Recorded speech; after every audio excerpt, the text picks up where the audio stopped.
Well, good afternoon. On behalf of AEI and the Foundation for Constitutional Government, welcome to a conference in honor of the life and work of Professor Paul Cantor.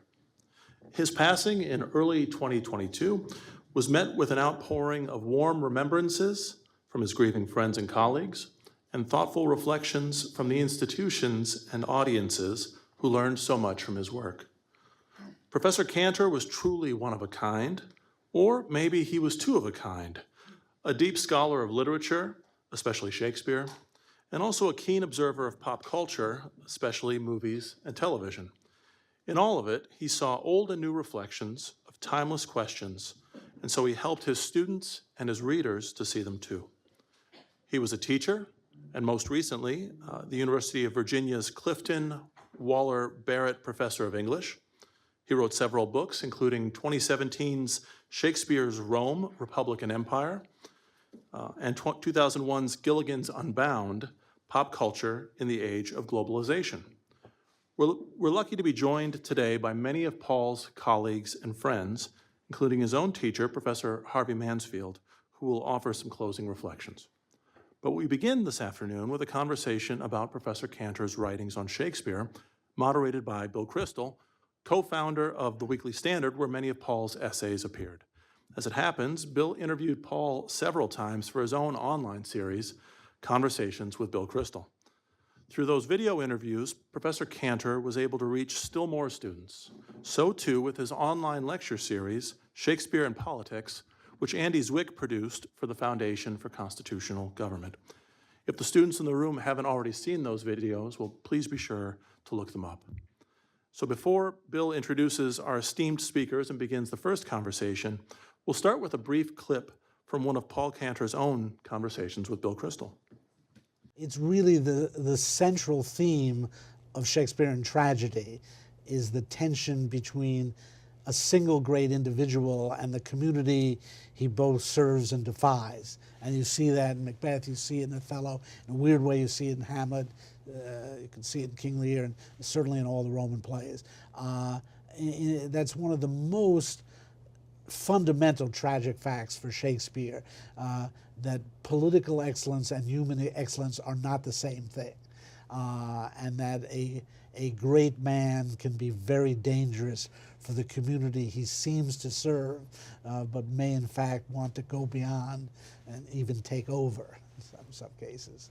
And thus these, well, to skip ahead from the Roman plays for a minute, it is striking how impressive these pretty awful tyrants are. I mean, in Shakespeare, right? You can't like or admire a Macbeth, presumably. On the other hand, he's a great man in a way, right? Shakespeare is very interested in the phenomenon of tyranny. The plebeians accuse Coriolanus of being a tyrant. Certainly it's the major charge against Julius Caesar, and I show in my book Shakespeare's Rome that Antony behaves like a tyrant. Shakespeare takes us back to the original Greek meaning of the word, tyrannos, which basically meant a self-made man. Greek tyrannos, at the start of the use of the term, was not necessarily a bad guy. It was some guy who came to the throne by his own power, and the 6th century BC is known as the Age of Tyrants, and the Athenian tyrant Pisistratus was a pretty great guy. He may have created Athenian tragedy. He may have been the first guy who had Homer's poems set down in writing. And only gradually did the Greeks learn that if you came to the throne on your own efforts, you might be a nasty ruler because you were very worried about someone doing the same thing to you. And that's the logic that Shakespeare shows with tyranny in Richard III, Macbeth as well. So in some ways he was very fascinated by this phenomenon because he had his doubts about people who simply inherit a throne. They often are not good rulers then, and I think he was in tune with the Machiavellian theme about the tension between legitimate princes and illegitimate princes, and how illegitimate princes have more energy. And that's certainly what you see in someone like Richard III. And I would say, I think Paul would have enjoyed this event, partly because there are two panels about him, and Harvey, as well as Harvey speaking about him, but even more because of that it's standing room only, which really would have appealed to Paul's whatever, having gone to the Boston Garden to watch wrestling when it was standing room only with Paul, he liked, I think he would have liked the idea of a standing room only crowd for him here at AEI. So it's nice of you all to come. I want to thank actually the Hertog and Hudson programs where many of you are studying this summer and which helped arrange this event, and obviously AEI and Adam and Sophie for doing the bulk of the arrangements and hosting us here. So I don't know if we'll do our panel here on Paul Cantor on Shakespeare. I'll introduce the speakers, and then we'll have some discussion, take a few questions, a little break, and then a panel on Paul Cantor on popular culture with Harvey Mansfield speaking at the end, and it should all be over by 4:45 or so. I'll mention one other thing about Paul there. You can find his work by Google, but Adam Kuiper, who's going to moderate the second panel, very kindly has put up a link at linktree.com/Paul Cantor, very easy to remember, which has the conversations I did with Paul. It has a link to the website that Paul's student, Peter Huffnagel, did, a really terrific website about Paul with almost all of his works linked to the degree that they're either linked to the actual text or linked to where you can buy them if they're not available online. Some discussion of Paul, very nice discussion by Peter. Peter, I said to Peter, you have such a deep appreciation of Paul's work, and it's so interesting the way you present it. Did that take a lot of work on your part? And he said, well, actually, Paul wrote a lot of it. and so that was good. Anyway, that is paulcantor.io, I think, is that website. Then there's the Shakespeare and Politics website that Paul himself curated, edited for our Great Thinkers series. Anyway, Adam's link at linktree.com/Paul Cantor can take you to all those websites. So Paul's work, which is really good news, actually, is very accessible, his written work and his spoken word. This panel is on Paul Cantor and Shakespeare. Let me introduce the panelists, two of whom are here and one of whom has COVID, so he's not here. That's Gary Schmidt, who to his credit, though suffering from COVID, has sort of wrote up most of what he was going to say, and I'll sort of read that after Mark and Carol speak. But our two main speakers are Mark Edmondson from the University of Virginia, university professor there, a longtime colleague and close friend and associate of Paul Cantor's, I guess, almost 4 decades, I think, if that's right, yeah. Mark's a very distinguished professor of literature and literary critic, obviously in his own right, written Walt Whitman, I think maybe I remember in a book many years ago, and on Freud, but also importantly on sports, on football actually, and a lot on literature and politics or public life and so forth. So Mark will speak first, about 15 minutes. Carol McNamara from Arizona State, came here all the way from Phoenix, is director of the Center for Constitutional Design at the law school at Arizona State, has written on many topics, many American topics, but also on Shakespeare, very much influenced by Paul's work, on Xenophon as well, as it happens. And Carol is a Toronto BA and a BC PhD, whereas Mark is a Bennington BA, just to get all this on the record here, and a Yale PhD, I believe. Gary, as you'll see from his remarks, went to the University of Dallas before getting his PhD at Chicago and has using Dallas-themed remarks about Paul's work. So we'll have Mark Edmondson speak for about 15 minutes, Carol McNamara. I'll do a brief version of Gary Schmidt. We'll have some discussion among ourselves and take some questions. So Paul Cantor on Shakespeare. Mark.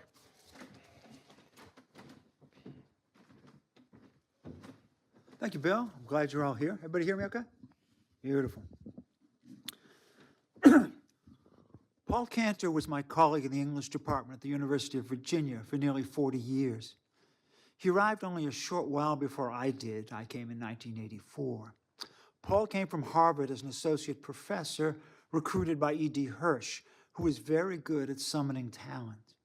Hirsch also, to his credit, recruited Richard Rorty, with whom he agreed about virtually nothing. Hirsch liked intellectual vitality, and he saw it in both Rorty and Paul Cantor. Paul, I have to admit, was a bit of a porcupine when I first met him. He didn't suffer fools gladly, and he sometimes seemed to feel that he was swimming in an ocean of them. He let me know more than once that the jury was still out on me and suggested that if he was not the jury to court, he was almost certainly its foreman. This was more or less true. Paul and Gordon Braden, the remarkable Renaissance scholar, took up the task of explaining the work of my generation of Virginia scholars to the elders of the tribe, the chaired and accomplished eminences that Braden referred to as the barons.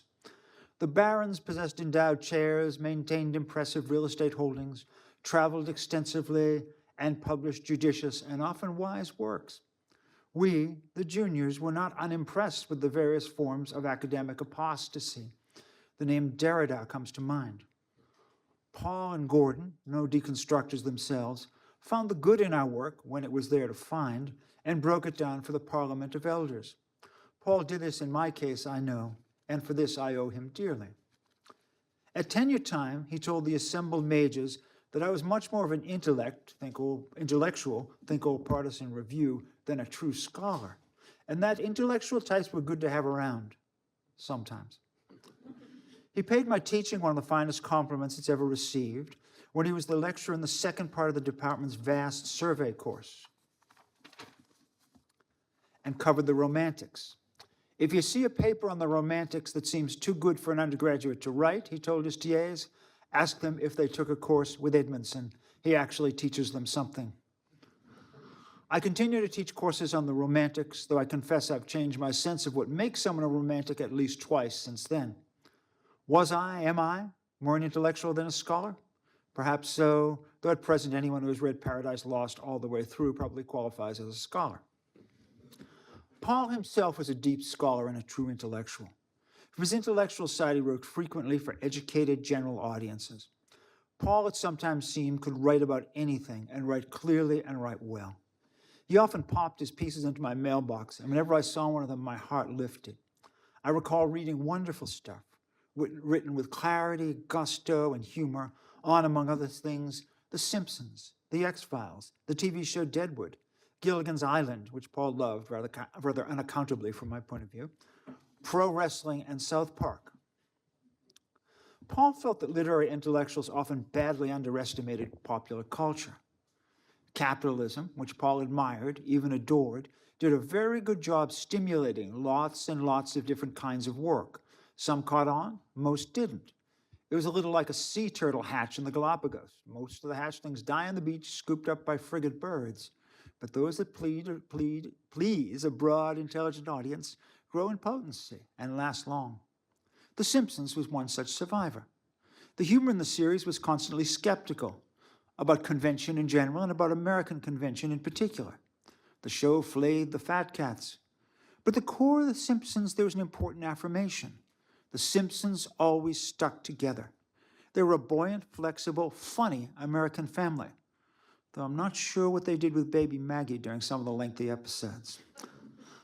Homer loved junk food and Duff beer and watching idiot TV, but he also loved Bart and Lisa and purple-haired Marge and would do anything for them.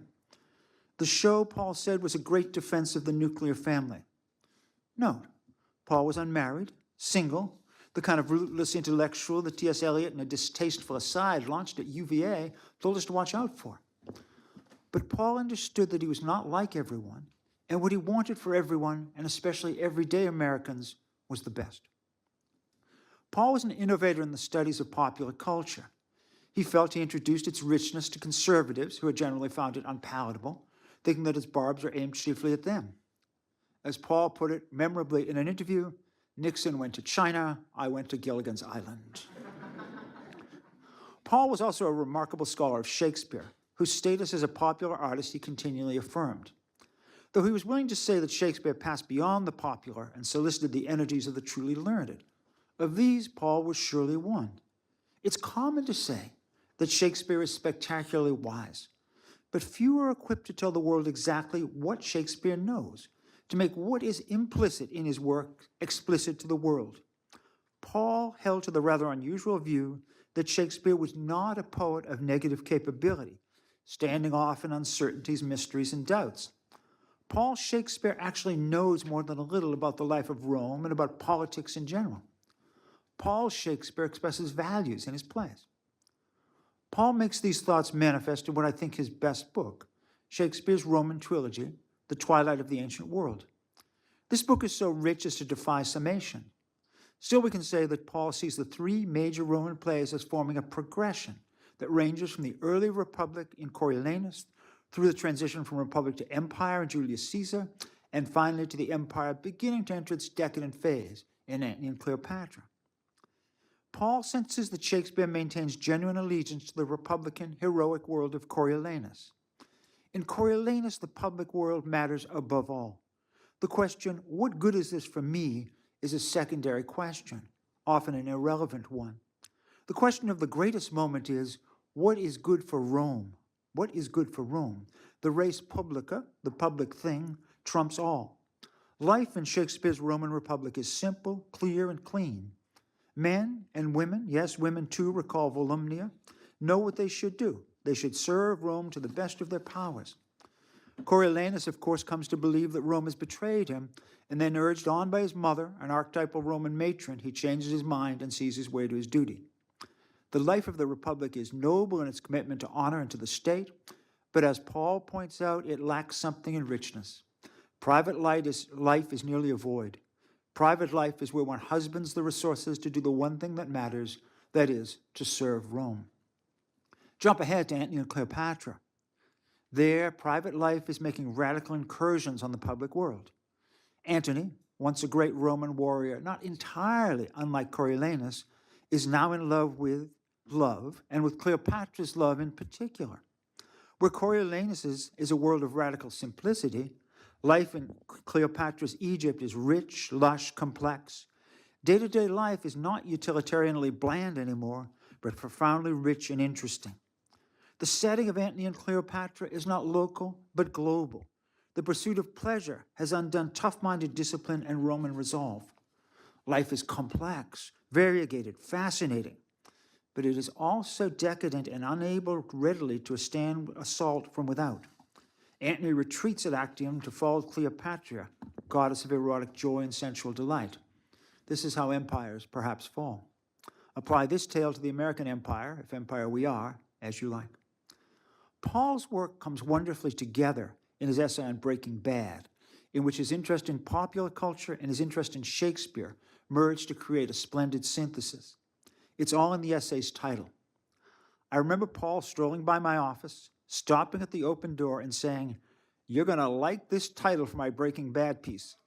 I think it's my best yet." Paul, as you probably know, never needed encouragement to value his work. He was right. The Macbeth of meth is an inspired name for a brilliant essay. Can you think of Walter White as a tragic hero?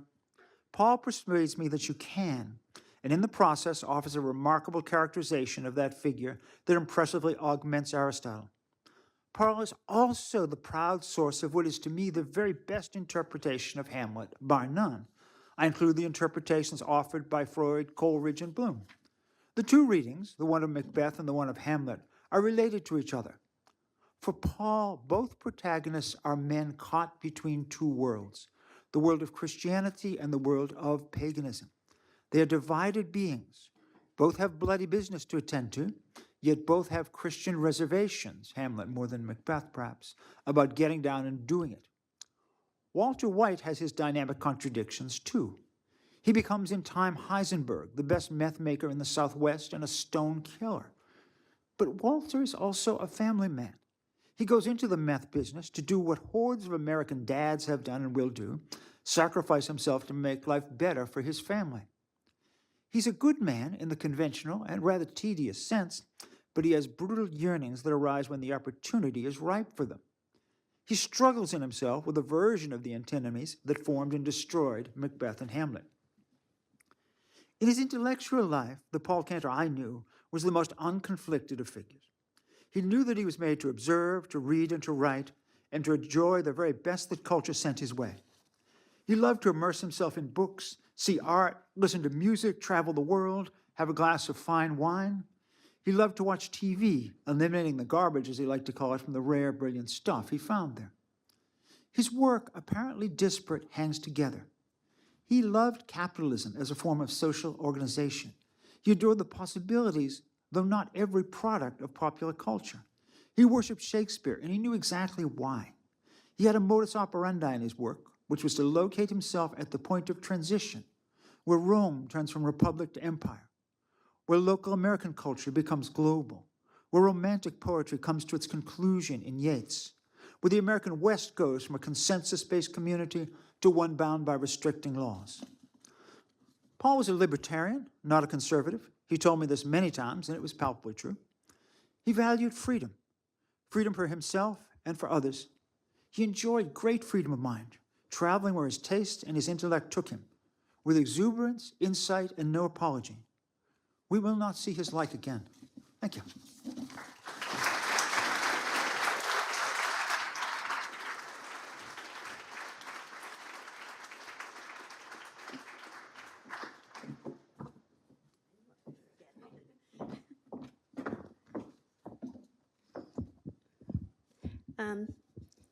Please let me begin by thanking the Foundation for Constitutional Government, Bill Kristol and Harvey Mansfield, and the American Enterprise Institute for inviting me to participate in this tribute to Paul's legacy.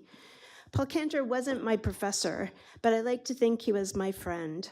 He was always willing to engage with me on questions of Shakespeare. Once at a conference, I told Bill this story and he told me to tell it. Once at a conference at Holy Cross College, he told me that my Troilus and Cressida essay was the best he had read, which flattered me beyond a description, but most importantly, fortified me with the confidence to forge ahead with my study of Shakespeare as a political thinker and a philosophic poet. I also want to mention his generosity of spirit. I once asked him how he would like me to cite a quote from one of his Harvard Shakespeare lectures, and he told me that he didn't care if I cited him at all. He was just happy that the lectures were out in the public domain to contribute to everyone's understanding of Shakespeare. The lectures are Paul's version of immortality. In fact, one of my students at ASU told me the other day that he was listening to Paul's Macbeth lectures in his effort to prove that just as Breaking Bad was the story of Macbeth, so too is Succession a King Lear story. I don't want to impose on the popular culture panel to come next, but I should also report that it is due to Paul that I watched 9 seasons of The Walking Dead. When Dan Cullen invited me and my husband Peter McNamara to comment on Paul's essays on the post-apocalyptic zombie alien invasion update of the American Western. Yes, that's another Paul Cantor title. During a weekend at Rhodes College with Paul, with Peter also commenting on Paul's work on South Park and his economic thought. And The Walking Dead wasn't so bad once you got used to the bloody bashing of zombie heads, the only way to ensure that they were truly dead. There may also have been some late-night drinking of cocktails with Paul in the bar at the Memphis Peabody Hotel, listening to stories of growing up studying libertarian economics and studying with Harvey at Harvard. And when the pandemic hit and the School of Civic and Economic Thought and Leadership quickly jumped to online webinars with our pandemic dialogues, I invited Paul to speak about life imitating art and the portrayal of the CDC at the end of season 1 of The Walking Dead, a subject in which he reveled. Just as Paul always acknowledged his debt to Alan Bloom and Harry Jaffe's reading of Shakespeare through the lens of political philosophy, I want to begin by acknowledging my own debt to Paul, whose work taught me, as did also my teacher David Lowenthal at Boston College, how to read Shakespeare's work as a philosophic project, to study and portray the human things through his plays in a way that transcends time and place. Paul was an ambassador for the philosophic study of literature in general, and Shakespeare in particular, as a means to the understanding of politics and the regime. In the brief time I have to speak here, I'll focus on 2 of Paul Cantor's fundamental insights that have deeply informed the way that I read Shakespeare's plays. First, the idea of the role of the regime in Shakespeare's plays, and second, his insight into the role of eros in the difference between tragedy and comedy in human life and in his plays. So first, the regime. Paul's insight that the study of the regime was fundamental to Shakespeare's quest to understand political life and the human soul the regime shapes is perhaps, I think, one of his most fundamental insights, and the one that informs my own reading of Shakespeare's plays. As Paul explained to Bill in their wide-ranging conversations, a clip of which you just saw, he was a student of literature, but it was through his study of politics and the regime with Harvey Mansfield that he truly discovered how to understand what Shakespeare sought to relate to his audience through his poetry and his plays. Paul explained in his writing and in his lectures and interviews that, quote, as a concept encompassing public and private life, the regime is the point at which politics and literature meet. Paul's argument relies on the political principle of classical political philosophy that the regime is determinative of the nature of the political community. The regime determines who rules in a given city, how offices and institutions are organized, and in this way, it shapes the human beings that inhabit the city and their way of life. The regime also determines the kind of poetry created and disseminated within the city, poetry that would in turn shape the character of the people in conformity with the regime. For example, Paul points out a democratic regime will more likely than not produce literature that reflects the political equality characteristic of a democratic regime. This classical insight made Paul a Shakespeare rebel. Paul's rebellion was against the literary fashion of historicism among Shakespeare scholars, who often, or more often than not, read Shakespeare as a captive of his own time, who could only understand politics through the monarchist lens of the British hereditary monarchy. Paul recognized that Shakespeare was a philosophic poet who, like Socrates, broke, quote, free of the horizons defined for him by the regime and times in which he lived. Shakespeare was certainly a student of the British monarchy, Paul observes, but not an uncritical one. In fact, it is clear to Paul that Shakespeare's portrayal of English history in his plays presents a full critique of the flaws and dangers inherent to hereditary monarchy, chief among them the challenge of securing a good and stable succession.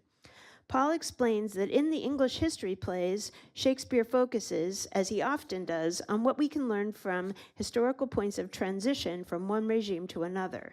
Richard II begins in the medieval age of chivalry, trial by combat, and the divine right of kings, but it ends with Richard's deposition from the throne and with the English age of divinely ordained kings exposed and overthrown. Paul teaches that Shakespeare's Richard II is a volatile, self-indulgent and rapacious monarch who lies on his status as the divinely anointed king of England to support his reign, only to find that even a king with divine support apparently needs a loyal army when confronted with rebellion at home and abroad. Henry IV, too, is a transitional king, but although he has some success winning favor with the people, Hotspur and the nobles seek to exploit the disruption his usurpation of the throne has created. Prince Harry understands the need to reestablish the legitimacy of the throne his father disrupted to restore order to the English realm, but he recognizes the necessity of finding a new democratized foundation for the British throne, one that satisfies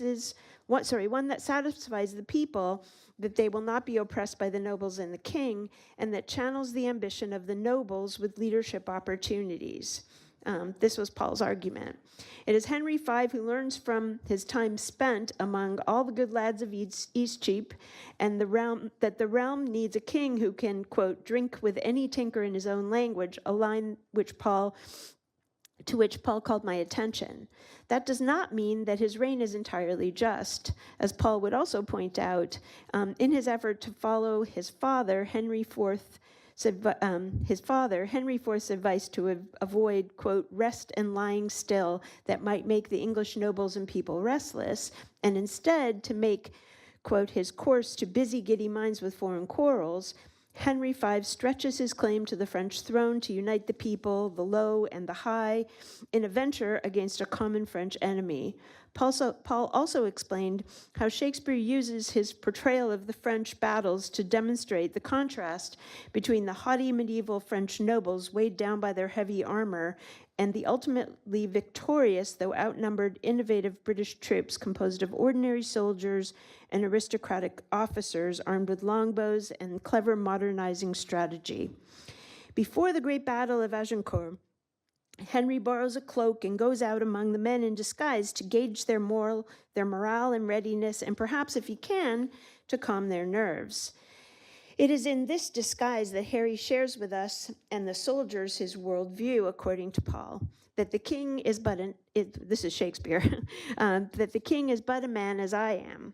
And when the men suggest that the king will have on his conscience the souls of all the men who die in the battle, Henry explains every subject's duty is the king's, but every subject's soul is his own. If the king is not divine, as Richard claimed he was, he still has the great responsibility as a leader of men to create the conditions of good governance and unity of purpose in England. But Shakespeare's Henry V subordinates the church to the throne and privatizes responsibility for the soul to each human being in his realm. Out of this policy, Henry creates a national purpose and unity informed by an idea of England in which everyone participates, if not equally, on which he seeks to found this renewed legitimacy for the modern British monarchy, Paul argues. And yet, he can't help but remind us, that is Paul, that even if Henry V is the best one could hope for from an English king, not even Henry can conquer fortune fully and ensure stable succession and rule. Henry V educates and prepares himself to succeed Henry IV, but he dies of dysentery, rather ignobly, as a young man, 35 years old, with an infant heir, subject to the religious fanaticism of his Catholic wife, Catherine, leaving the British monarchy once again in an unsteady state. It is for this reason, Paul explains, that Shakespeare looks to other historical periods and cities for regimes that might provide more stable political alternatives, even superior to hereditary monarchy. In this search, he looks for a political model in the ancient city of Republican Rome in Coriolanus and follows it through its transition from the active, all-consuming political competition of the Republic to the administrative state of the Roman Empire, which, though covering a vast territory, represented the return to one-man rule, which the Romans had rejected when they expelled the Tarquin monarchy to establish the Republic initially. The tragedy of Coriolanus, Paul explains, which has already been mentioned, is the tragedy of the great tension between the city and its great soldier. His overwhelming superiority foreshadows Julius Caesar, Paul would explain, but everyone in Republican Rome privileges their attachment to the city over their loyalty to one man, even Coriolanus' mother, Volumnia. An arrangement that Paul explained would change when the soldiers would become attached to the consuls, like Julius Caesar, who lead them out across the vast empire for longer periods of time. And they would be more loyal to these men than to Rome, as opposed to the Rome of Coriolanus. Paul suggests that Shakespeare admires the Roman Republic, a mixed regime that for 500 years balanced the interests of the plebeians and the nobles in a tense but stable equilibrium, that he seems to regret the loss of self-governance and political vitality that occurs when Augustus Caesar eliminates Antony, the last but greatest of his adversaries. And yet, in his Roman books, Paul also notes that there was not much room in the always charged political atmosphere of Republican Rome for art or a playwright like Shakespeare. Paul also believed that Shakespeare was intrigued by the concept of commercial republicanism, which he explores in The Venice of Othello and The Merchant of Venice. The contrast with Rome is that Venice is a Christian commercial republic, and Shakespeare shows us the tension between Christianity and the commercial freedom with which Venice struggles in both of these scenarios Shakespeare presents. It is through the examination of these regimes and others, good and bad, Paul teaches us that Shakespeare transcends his time through a philosophic project, seeking the best ideas and arrangements for human flourishing. And testing them against the storytelling in his plays. Finally, do I have just another minute? Finally, with a few minutes left, I would like to tip my hat to Paul's understanding of the fundamental importance of eros in explaining the difference between tragedy and comedy. Just a week ago, my husband and I took our annual pilgrimage to the Southern Utah Shakespeare Festival. Yes, there is one. And it's a good one, actually. And coincidentally, the first two plays with which the company is opening the 2023 season are Midsummer Night's Dream and Romeo and Juliet, the two plays Paul used most dramatically to illustrate the difference between tragedy and comedy. Paul's argument is that through the plays dedicated to romantic love, Shakespeare shows us the destructive tendencies of unmoderated eros on civil society and how to order eros to produce a healthier, more stable outcome for lovers, the family, and society. Both plays begin with forbidden young love and high drama, but while Romeo and Juliet ends in tragedy, A Midsummer Night's Dream ends with the rites of marriage and political reconciliation brought about by a prudent prince and a fairy king. The courtship of Romeo and Juliet begins with immediate infatuation, love at first sight, and intensifies because the young lovers must navigate their forbidden love through subterfuge to escape the notice of their feuding families and parents.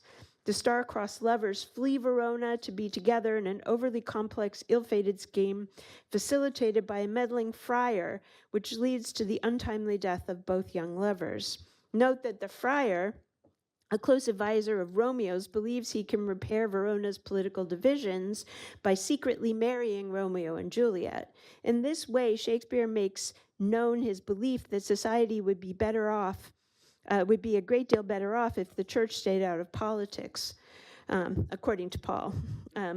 Paul's further point is that the love of Romeo especially, but also Juliet, suffers from the idealization of romantic love in the courtly tradition that revels in the frustration of challenge in pursuit of fulfillment.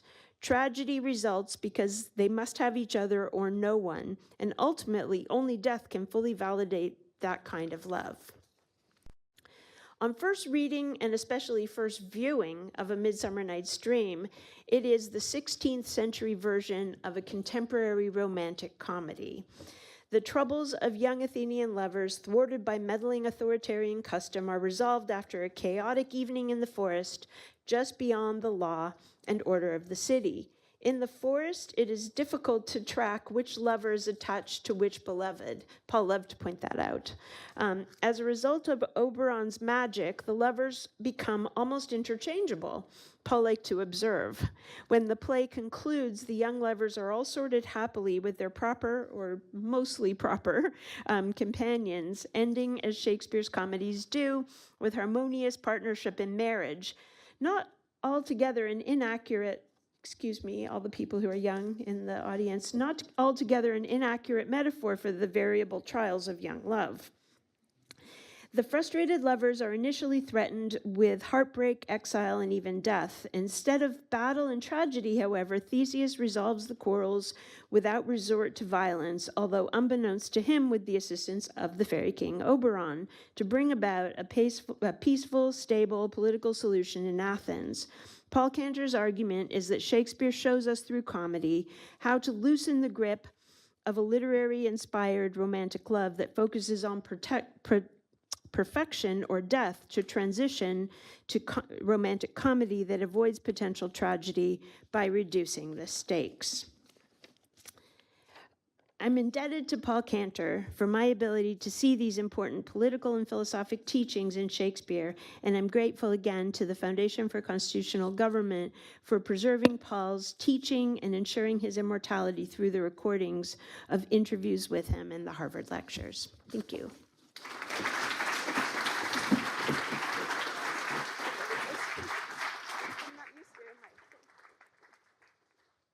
Thank you, both of you, for those excellent remarks. I realized when I said I would read Gary Schmidt's paper that I didn't actually fully introduce Gary, but he's here at AEI, so I assumed he needs no introduction, but he is a distinguished student of and practitioner of defense and foreign policy, intelligence, about which he's written excellently, intelligence and counterintelligence, written on many foreign policy issues over the years, and recently moved within AEI, I believe, from the foreign and defense studies to the political and cultural studies department, which is makes even academic, even the boundaries of disciplines in the academy are nothing compared to the barriers that he had to overcome to be the only person maybe in AEI history who's moved from one part of AEI to the other. No, they all got along fine. Don't believe any of that. But anyway, Gary's has very wide-ranging knowledge of the founding and of foreign policy and defense policy, but also Shakespeare, as he says in this little piece that he wrote while suffering from COVID, which he's getting better now after 9 days of having it,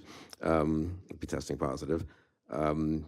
He wrote this admirably despite being drugged up and so forth. So I'll read his piece. He told me I should make some random comments about it too, so maybe I'll do that as we go through. But it actually nicely, without any coordination, overlaps some and builds on a little bit, I think, what both Mark and Carol discussed. Gary went to the University of Dallas, so it begins. Undergraduates at the University of Dallas were required to take in his day at least, were required to take a 2-year sequence of a core curriculum. For various reasons, the core of the core was 4 courses in Western literature, 2 in epic poetry, 1 in comedies and tragedies, and 1 in the novel. Gary says, we were also given Cleanth Brooks' The Well-Wrought Urn as a kind of handbook for how to read poetry. Brooks, for those who don't remember the name, was a longtime professor of literature at Yale and a leading figure in the school of literary theory known as the New Criticism. And Gary says, indeed, almost all the leading literature professors at Dallas were in some way or another associated at that time with that school of thought. New Criticism was a post-World War I school of Anglo-American literary theory that insisted on the intrinsic value of a work of art, focused attention on that work alone as an independent unit of meaning. It arose in opposition to the dominant critical practices of the time of bringing historical and or biographical data to bear on, and more than to bear on, I will add, sort of to explain, really, the meaning of a work. Its great merit, of course, was that it didn't try and reduce, say, Melville's Moby Dick to being a product of Melville's difficult childhood or early adult years, or as somehow simply reflecting the underlying temperament of America at the time. And I will just say on my own, before I get to Gary's criticism of the new critics, that I do have the impression, and Mark would know much more about this than I, that at the time they really were a liberating force. And I read a little bit of this. I know they affected my father a lot, actually, in the 40s. A liberating force from Freudianism and Marxism and all kinds of other isms, which tended to reduce individual authors and individual works of art to the times they lived in or the isms they were allegedly part of, and actually got people to read the books, the works, the poems, as works in and of themselves, and read them pretty carefully. So sort of a cousin, you might say, of I think what Strauss was doing at the time in political philosophy, which obviously also very much influenced Paul later. In any case, here at Dallas, they were all big new critics, and as I say, I actually think they probably are owed a fair amount of respect. But Gary nonetheless says, in the classroom, for him at least, this approach was kind of deadly. Moby Dick, he was told, didn't reflect the, America of the Civil War era, didn't reflect Melville's psychological problems, but Moby Dick was, I was told, was just a whale, a large whale that happened to be white. What larger questions Melville might be raising about modernity, America, and the larger context of Western civilization were out of reach. And Gary says he spent 2 years wondering what was so great about these great works. So maybe that was the downside of the new criticism. Maybe that's a little unfair. Maybe his teachers weren't up to teaching new criticism properly, or maybe Gary wasn't receptive to it. In any case, Gary says he raises this in the context of discussing Paul's reading of Hamlet, which has been mentioned, because one of the leading early lights of new criticism was T.S. Eliot, also mentioned adversely, I think, by Mark. So I'm now going to mention him adversely here. So T.S. Eliot criticized twice in one panel. That's pretty impressive. T.S. Eliot took the theory and applied it to Shakespeare's Hamlet in his famous 1919 essay, Hamlet and His Problems. There, Eliot declares the play, Hamlet, to be most certainly an artistic failure. Why? Now, there's a lot Eliot has to say about the play that's interesting, about Shakespeare's artistry, about false or mistaken readings of the play by other notables like Goethe and Coleridge. But the key criticism, if I read out Eliot correctly, Gary says, and he says, I want to stipulate that I'm professionally over my head here, but whatever. Aren't we all, though, you know? Is that Shakespeare fails in letting us understand Hamlet's delay in exacting revenge, that the character Hamlet is an incoherent, this is T.S. Eliot, as Gary recalls the argument of that essay, that the character Hamlet is an incoherent jumble of motives which Shakespeare hasn't himself sorted out. At most, Shakespeare's Hamlet is a more elaborate but less satisfactory version of Thomas Kyd's revenge play, the Spanish tragedy. But Paul Cantor argues in his book of Hamlet, his Cambridge Guide to Hamlet, if there's confusion here, it lies with T.S. Eliot, not with Shakespeare.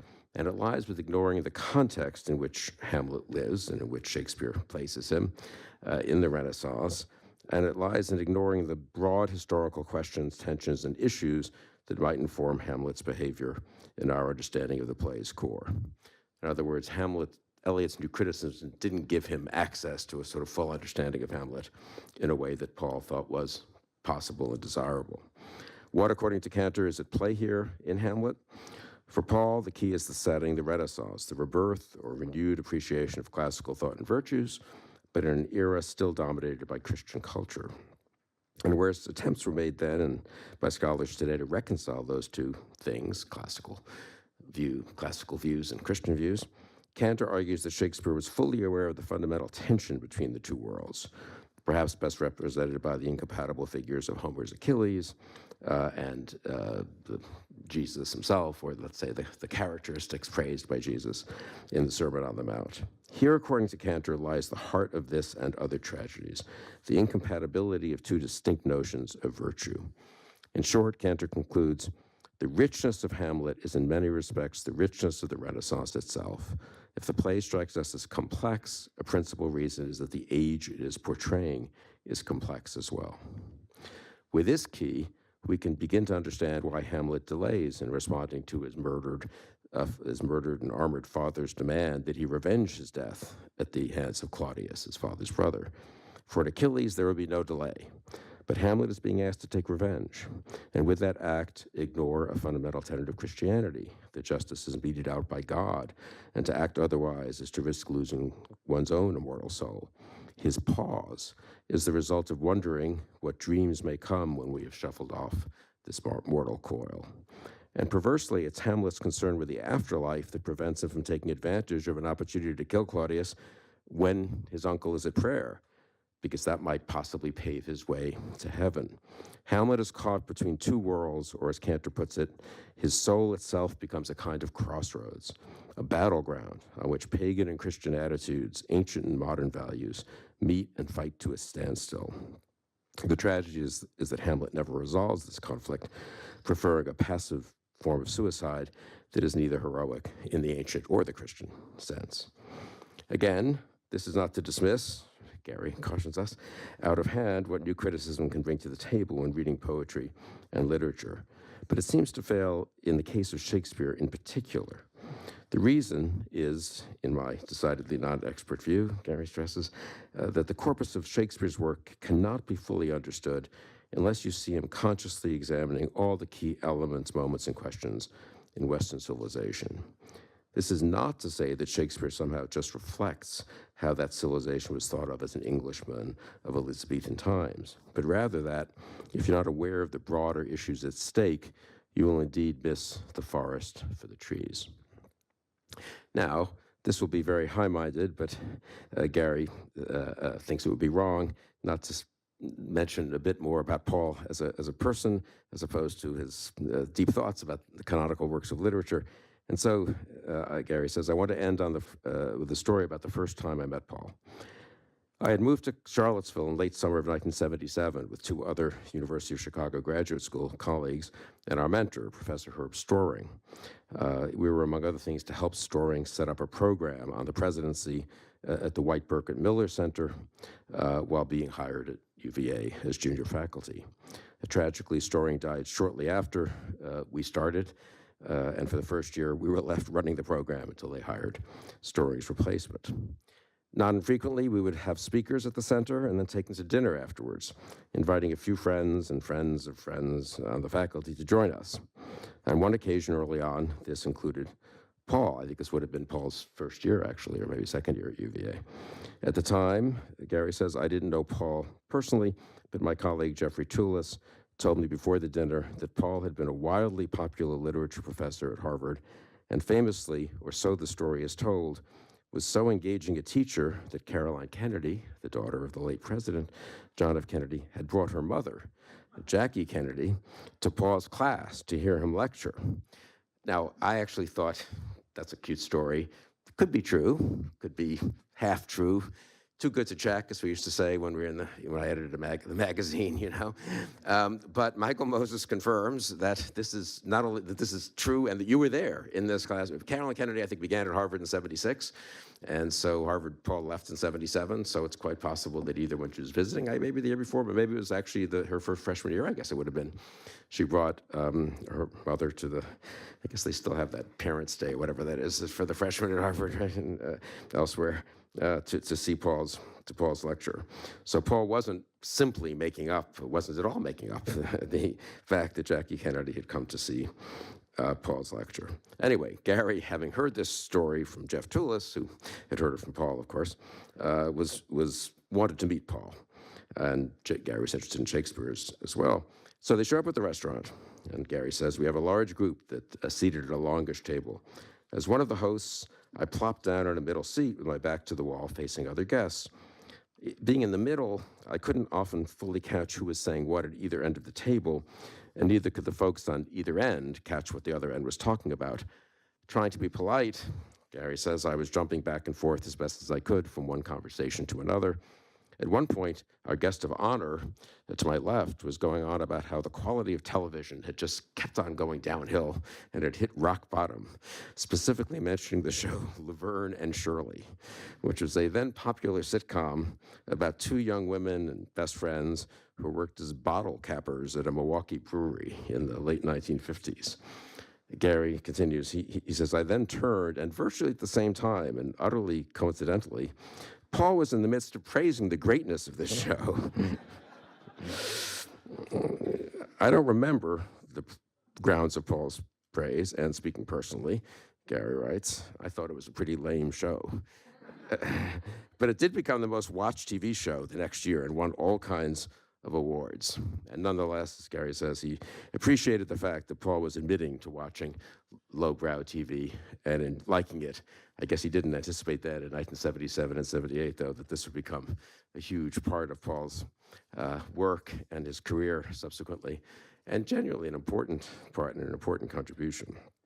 So that's Gary's contribution to this panel, and I will leave it at that, and maybe I'll ask, before we take questions, I mean, Mark or Carol, come sit down too, but Mark or Carol, comments on each other's papers or on anything I've said, Jackie Kennedy, did she, et cetera? I'll just risk a general comment about Paul's work and preface it by saying that I encourage all of you, especially those of you who are beginning to find your career and find your way as intellectuals or scholars or people in business or law, have a look at Paul's website, the one that Peter Hufnagel put together, and see the amazing range of his interests, right?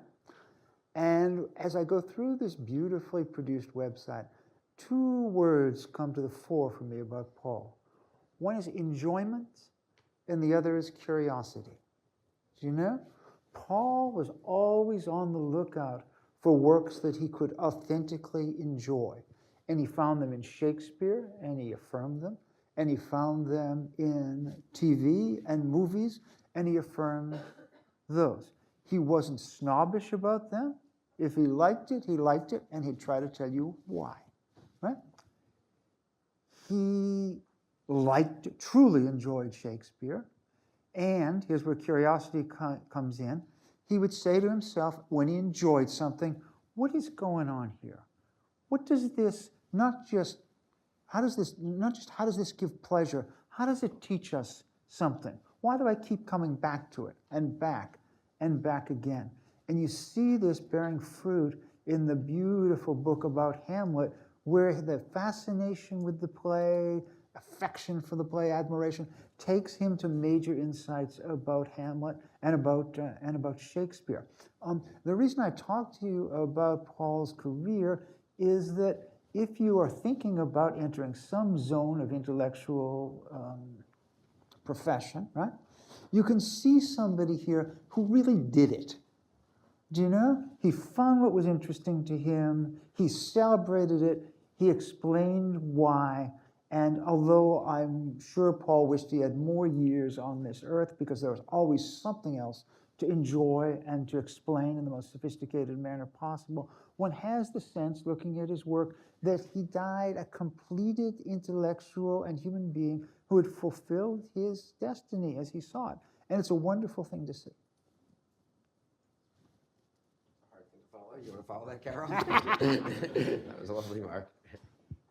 I would just say that if you want to enter into his, despite the fact that you didn't like Gilligan's Island, I would, if you want to enter into some of his work on popular culture, Gilligan Unbound is a really great read, and you'll also learn a lot about, the Cold War, and the post-Cold War with the X-Files, which apparently was his favorite television program, from what I understand. So I would recommend Gilligan Unbound as an entryway into his popular culture writing. Maybe I'll just make 2 quick points and then take questions. And I guess Shakespeare, we've drifted into the popular culture topic, which is fine, and Paul himself, of course, as well. I mean, 2 things maybe. Paul was, I think Mark sort of made this point, but Paul had very strong views, was very willing to make judgments on, say, performances of Shakespeare plays. So he used to come up to Washington quite often to go either to the Shakespeare Theater or the Folger, and we would often see him when he came up and have dinner or after the night before or whatever, lunch that day or breakfast.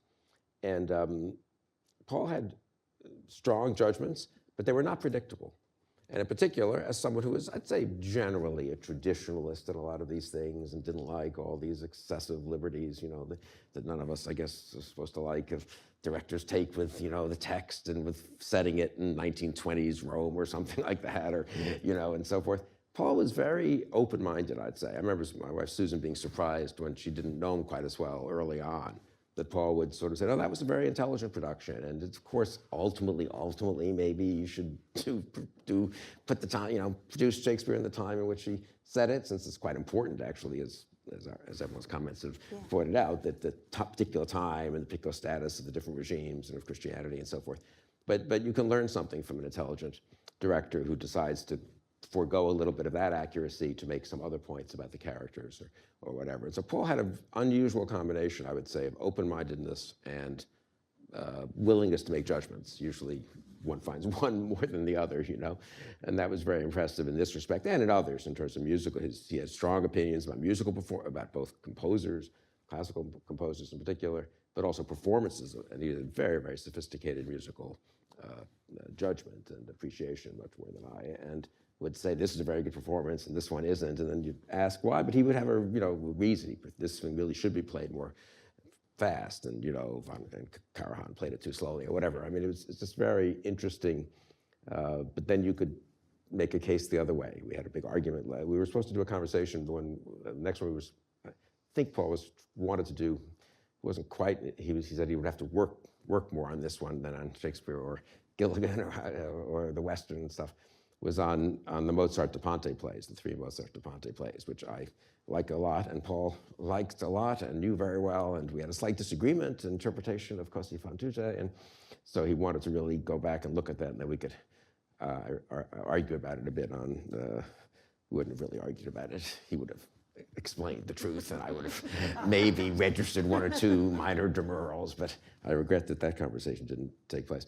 The other aspect, I think is sort of the same feature of his character, is he had he combined in a very unusual way, I would say, engagement in so many things, and people would refer to that, and distance, a certain critical distance, you might say, from things. And for me, that came home when I was in grad school. He took a bunch of us to wrestling at the Boston Gardens. So he was a professor, we were grad students, and we knew that he liked watching pro wrestling, and he had this interpretation of the drama of pro wrestling, which, you know, is, of course, a drama. I mean, it's conceived by someone, was in those days, behind the scenes, and they had the bad guy and the good guy. And it was, of course, cartoonish, but it wasn't unintelligent. It did, of course, appeal to millions of people, so there was some understanding of human nature, perhaps there, and at the time, the Cold War was a very big deal in the wrestling of the 70s. And so we went to see a wrestling match at Boston, and the rest of us were just, you know, thought it was kind of amusing to go to a fake wrestling match, which is what pro wrestling was and is, and at the Garden. So we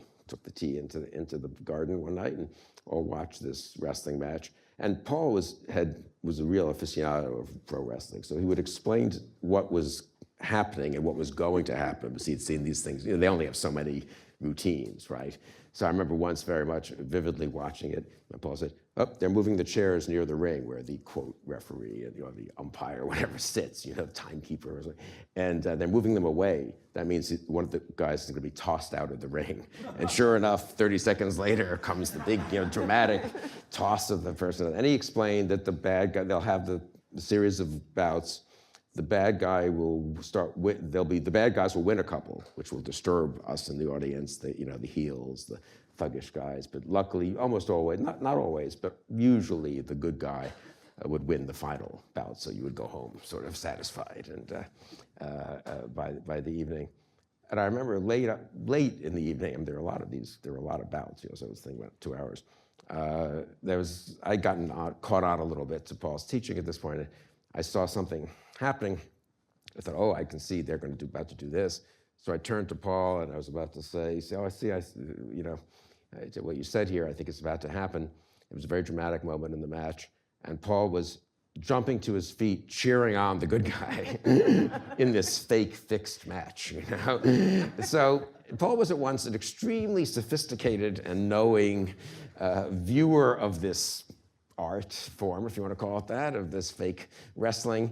But he also got engaged, as you were supposed to, you know, in the audience, and couldn't help but root for Bruno Sammartino against, you know, Ivan Koloff, the bad Russian guy, or whatever the guy's name was. I think those were actually the people, you know, at this match. So I always thought that was, it showed, again, it's kind of amazing to, at one and the same time, have the distance to analyze it and get sort of caught up in the moment, nonetheless. Anyway, that's my story about Paul. So we have a few minutes. So comments, questions. I think there are a mic or two maybe in the audience. Is there, Sophie? Or yeah. So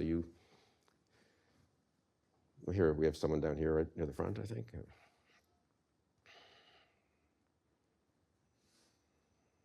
Thank you. All right. This is going to be. My name is Gabriel from UT Austin. This is going to be a very strange question, but you mentioned Bruno Sammartino, and I'm also a big fan of wrestling myself. So obviously it seems he was a big fan of Bruno Sammartino. Quite easy to see why. But did he ever articulate? In Boston, Bruno Sammartino was king. I mean, yes. The Italian, you know, it was so he was, yeah, he was assimilating to his circumstances. Yeah, he was like WWF champion for like 10 years straight, or something absurd like that, I think. But did he ever articulate an all-time favorite wrestler? Was it Bruno Sammartino? And did he like provide a super ideological explanation, like he manifests American power or something like this? That was impressively maybe the oddest question ever asked. Ever asked at the American Enterprise Institute. I give you a lot of credit for that. I don't know. I mean, he wrote a cover story, I think, for the Weekly Standard. This you can find out. Go to the websites and look.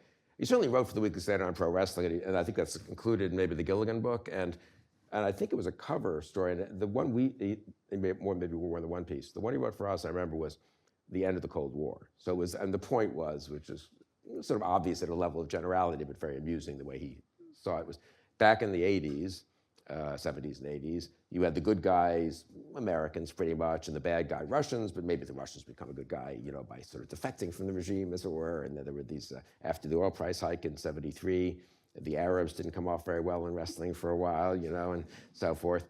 But that ended in 89 or 91, and after the Cold War, you didn't have that easy plot device, right? What would you call that? And, you know, and so it became more psychological in a sense, and that was sort of his point, the kind of the end of the Cold War affecting wrestling. But I don't know if he had a particular favorite. Probably one of the bad guys, wouldn't you think?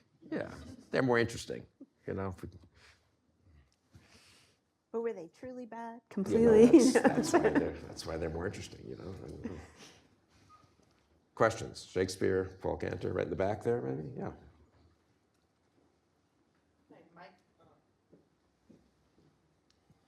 Yeah, thank you very much for that talk. My question is again about Shakespeare, and another interest of Dr. Cantor's, which you mentioned, was music.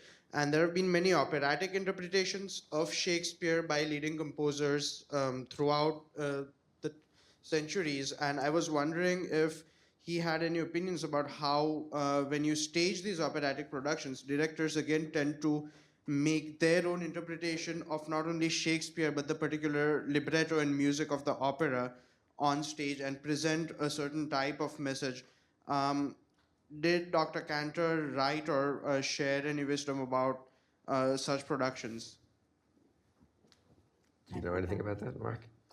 I might kick this back in the direction of the audience. I could make very free in answering this question, but it's based on the fact that I know absolutely nothing about it. Anybody out there?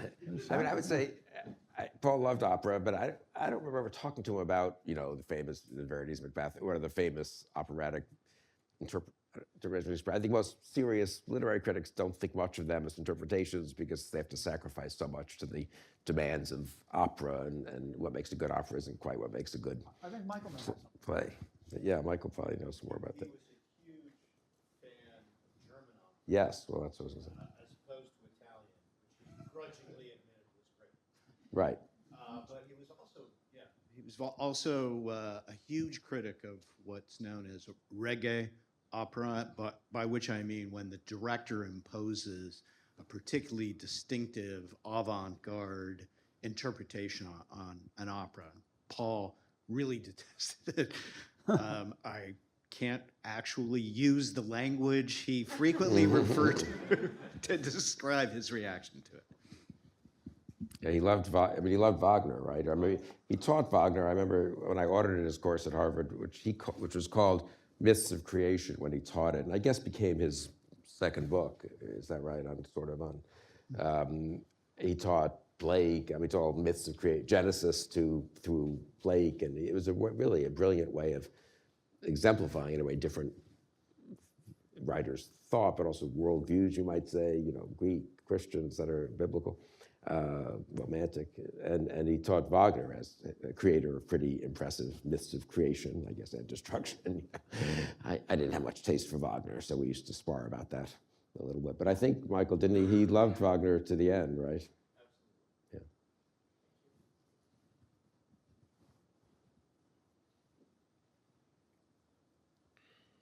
Oh. This young lady here. Thank you very much for your presentations. I enjoyed all of them. My name is Helen, and I'm from Hillsdale College.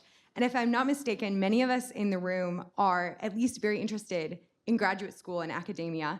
And one of the things that I thought was so beautiful about hearing about Paul Cantor is the way in which he avoided a kind of narrow-mindedness or specialization once he entered academia. And so I'd love to know your thoughts on what kind of virtue or intellectual virtues he cultivated that allowed him to avoid that narrow-mindedness and allowed him to engage with the culture in the way that he did, and how we who are perhaps interested in graduate school can follow him in that.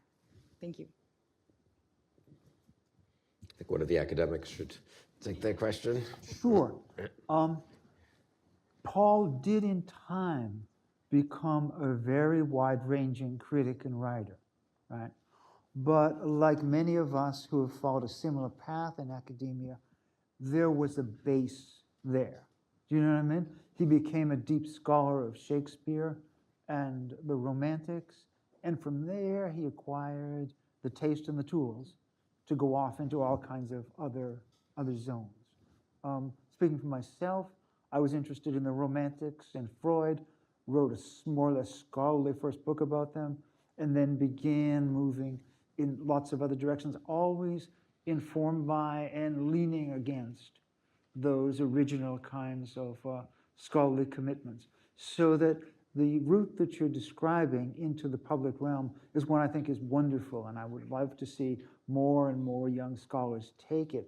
At the same time, I do think, and this may be a little stodgy on my part, that the very best route to that is by you know, a decade or so of deep study and solid scholarship in some zone that you particularly love and are drawn to, and then also the deepening of mind and of powers of perception that comes from teaching. And that's where Paul developed a lot of his ideas. I don't think that Paul really wrote much by way of his major work that hadn't been tried out in the classroom time after time. Right? I would also say that Paul's work is, or his approach to it was something of a mixed regime. Just to follow on a theme, which is that he had sort of both high and low tastes, and he understood the importance of. He always, I'll give you an example. He always thought that Shakespeare would have loved television. So people used to say that Shakespeare would have loved film, but in the new age of television, where you can create a serial that goes on and sort of really build a story, that Shakespeare would have loved that genre. That just, you know, you could just see him sort of thinking about how people would stream Shakespeare at home. So he had an appreciation of the importance of understanding the way people live and what they care about, but also appreciation of how you do it and do it in a way that produces quality presentations and arguments. I mean, I think Mark was to speak politic when he didn't dot the I and cross the T when he described E.D. Hirsch bringing Paul and you and E.D. Hirsch's colleagues bringing you to and give it to UVA and giving you tenure and stuff. I mean, the question would be, are people as open-minded today? And I don't mean that quite in the political sense, which is the more common, you know, legitimate worry also, but just they're so disciplinary, and it's so, in my outside point of view, you know, looking at it, so much, you know, did you write a dissertation on something that no one else has written about on some tiny little thing, and if you dutifully plumbed, gotten eight articles in one book out of your dissertation, and are you contributing to that journal in that field? And some of that's useful, as Mark said, but I do think maybe in that day, or maybe at UVA somewhat uniquely, actually, there was more of an openness to both bringing in people at a reasonably young age who, even though they had real contributions, real scholarly contributions in one particular area, also clearly had broader interests, and then allowing them to develop those interests over years and decades, which I don't think is the case universally in the academy. Paul also changed his mind about some things. I mean, the interpretation of some things, the merits of different things, which is a little unusual. And if you look at the second edition of the Rome book, right, he actually explicitly discusses things he sticks basically with the interpretation, but that he's learned subsequently, which is a rare virtue, I think, the kind of willingness to learn, as opposed to sort of, I've made my point on that thinker and I'm defending it for the next 40 years, you know. Maybe one more question. Yeah, here, yeah.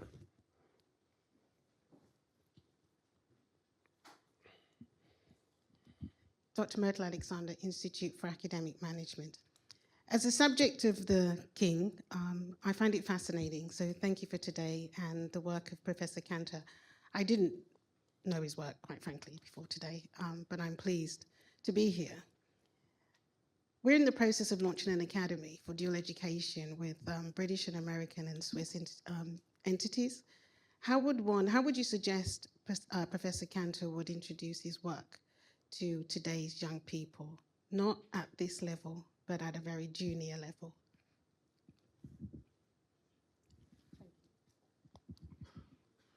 Junior meaning like K-12? Oh,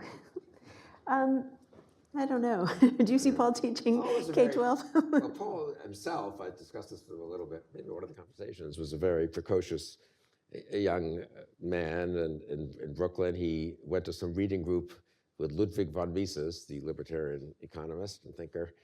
I don't even know how he got into it, somehow at age 14 or 15. And I think his parents were quite literary and cultured, and they took him to museums and opera and classical music and so forth. So he would be the first to say he had advantages as a young person that not everyone has. And I don't know how that's maybe, I do think he would probably say that exposing people a lot is very important.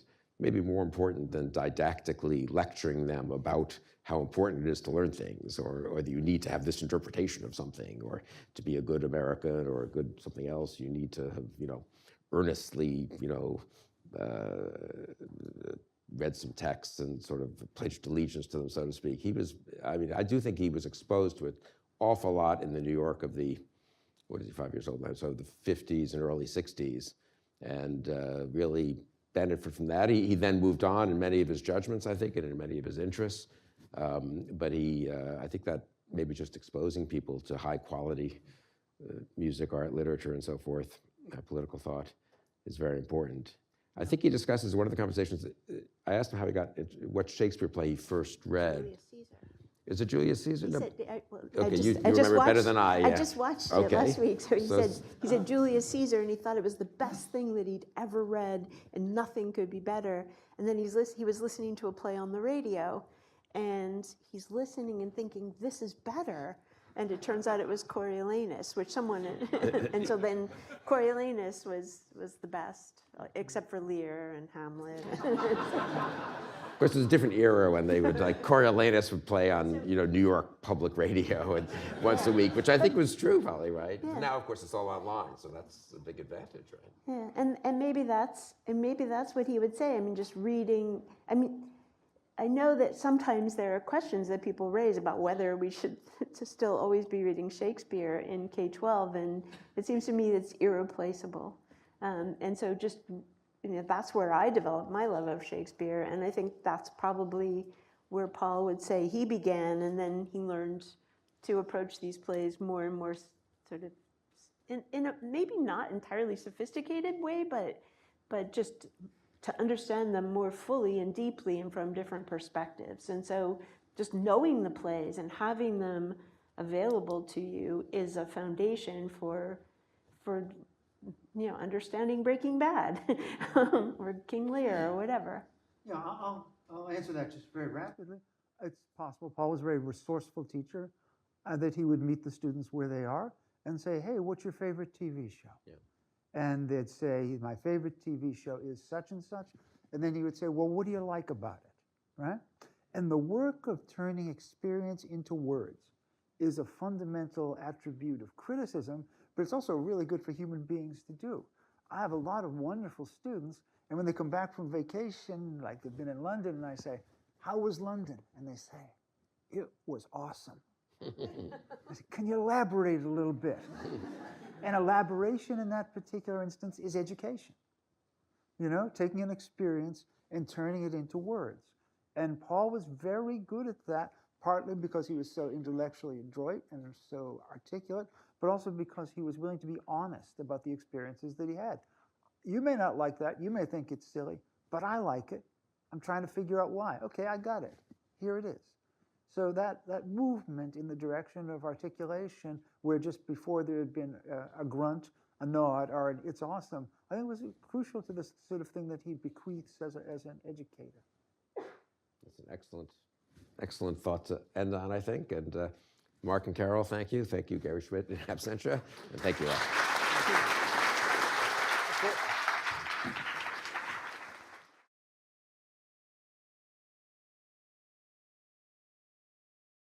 Is moderated by Adam Kuyper, who edited many of Paul's essays in the Weekly Standard's Books and Arts section.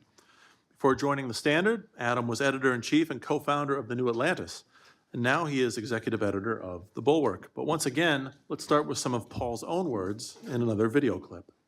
Television has reached an important moment in the life of a medium. It's being canonized. It's undergoing canonization, thereby proving what I've been saying all along, that a lot of the criticism of television came from the fact that people were coming at it when it was an immature medium. And now, in really just a few decades, it's achieved the point where I think the most interesting narrative form of art now is television. And a lot of people are coming to agree with me, and there are a lot of efforts now to determine which are the shows that are going to last, just the way it took a while to figure out which movies would last, and going all the way back to Shakespeare, although it was evident to people at the time how great he was, which of the plays by his contemporaries. For me, I think the greatest show of all time is Vince Gilligan's Breaking Bad, and a lot of people agree with that. I was thinking about this. If I had to choose the 5 best shows of all time, and in no order, it would be Breaking Bad, Deadwood, The Simpsons, Seinfeld, and The X-Files. And a lot of people would agree with that. At least when you look at people's lists of top 20 shows, all 5 of those tend to appear in every one. And will they, so I guess the question then is somewhat of, you've escaped the prejudices of our age group, but I still have them. So some of them, my prejudices is, well, that's very nice, they're the best shows, but they're not going to last, really, are they? I mean, the way Shakespeare and novels and Dickens last, is there going to be a canon of television that people will look back on and watch? That's exactly my point. And let's leave, I mean, Shakespeare is an exception to let's just every leave rule. him aside, right? And let me just say that Shakespeare is more or less universally acknowledged to be the greatest author of all time. And moreover, he's stayed alive so that his plays are produced all over the world continually. But there's very few other people like that. For example, among novelists, Jane Austen and Charles Dickens would be regarded almost universally as great geniuses of the novel form, and their works have stayed alive, so people are still reading their novels. If I believe, let's say, that Breaking Bad will be remembered 1,000 years from now. And it will probably still be viewed. In fact, I think a lot of these TV works are more accessible to ordinary people and more likely to stay alive in that sense. But before I introduce everybody, let me just, I'd be remiss if I didn't mention that Paul made a big point throughout his scholarship of, to put it as simplistically as possible, of saying that there weren't bright lines separating high culture and pop culture, that there was at the very least a blurriness between them. As Adam mentioned, I was the books and arts editor at the Weekly Standard at the time that it was shut down. And one of the things about editing the books and arts section of any magazine is that, unlike the front section of the magazine where you publish the newsy stuff, in the books and arts section, you have to commission your pieces months in advance. And so when we got wind that the Weekly Standard was going to shut down, I had, 25, 30 essays just sitting there that there was no way I could publish them in time before the magazine was shut down. So I did a little triage. I just said, who do I most desperately want to edit myself, and who am I willing to let another editor put their dirty fingers on? And I had this wonderful essay by Paul that I just couldn't stand the thought of handing off to somebody else. It was this essay that he had written on Frankenstein, on the 200th anniversary of Frankenstein, an exhibition out in out at the Morgan Library. And he has this wonderful passage. I'm just going to read this before introducing this great panel we've got here. A couple wonderful passages that make exactly this point about the blurriness between what we might call high art and pop culture. He says that high art grows out of and can in turn influence commercial culture, even mass media. It's a simplistic distinction that high culture and low culture are separated. Just because a work grows out of or is in some way related to the commercial world doesn't mean that it's inferior in artistic quality. Sometimes popular authors, may pioneer artistic techniques that more serious authors later put to better use. And you can see this as he lays out in the story of Frankenstein and how it evolved over time. Culture is not neatly divided into different and unrelated media or separated into spheres of high and low, hermetically sealed off from one another. Rather, in a real culture, and not an academic abstract mapping of it, the high and the low interpenetrate, giving life to each other, and the various media interact in complex patterns. So you can see this throughout his work, this point. It animates what he does. And you could also see it in the way that the first panel on Shakespeare couldn't resist talking about TV and wrestling and all the rest. So who knows, we may try and get some Shakespeare out of the pop culture panel too. We'll see. I'm going to take a minute and introduce the panelists very briefly. You can, of course, see much more about them each on their separate websites and on the AEI page. You can Google more about them. Jonah Goldberg on the end is a senior fellow here at the American Enterprise Institute, where he occupies the Asness Chair in Applied Liberty. The miracle of liberty was the subject of his most recent book, Liberal Democracy and Capitalism. It was called The Suicide of the West, came out in 2018. He's also the editor-in-chief of The Dispatch and host of the podcast The Remnant with Jonah Goldberg. And his longtime readers will remember him as a valiant defender of pop culture at National Review 20 years ago, in the days when National Review literally sold a T-shirt and bumper stickers and who knows what else saying, correct me if I'm getting this wrong, Jonah, saying pop culture is filth. I dissented. Jonah dissented. And then in the center is Michael Valdez-Moses, who's a longtime professor of English and literature at Duke, and he's now emeritus there. Now he teaches at Chapman University in Orange, California. He is the author and editor of several books, including one called The Novel and the Globalization of Culture, published in 1995 by Oxford. I mention that because it's based, I think half of it is based on his dissertation. And one of the things that's interesting about your 1987 dissertation is it's from UVA, and on your dissertation committee was none other than Paul Cantor. So we're looking forward to hearing what you've got to say about his thoughts. You also studied with Professor Mansfield once upon a time. And then here closest to me is Christopher J. Scalia, who is, let's say, a reformed or recovering professor of English. He taught in the University of Virginia system, the Wise campus.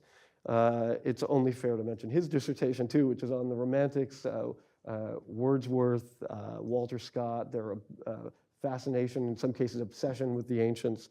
And you're now here at the American Enterprise Institute, where you are a senior fellow working on literature, culture, higher ed, things like that. So we're gonna have a slightly different MO than the previous panel. We're going to launch right into a conversation here. We're not going to have prepared remarks at the lectern.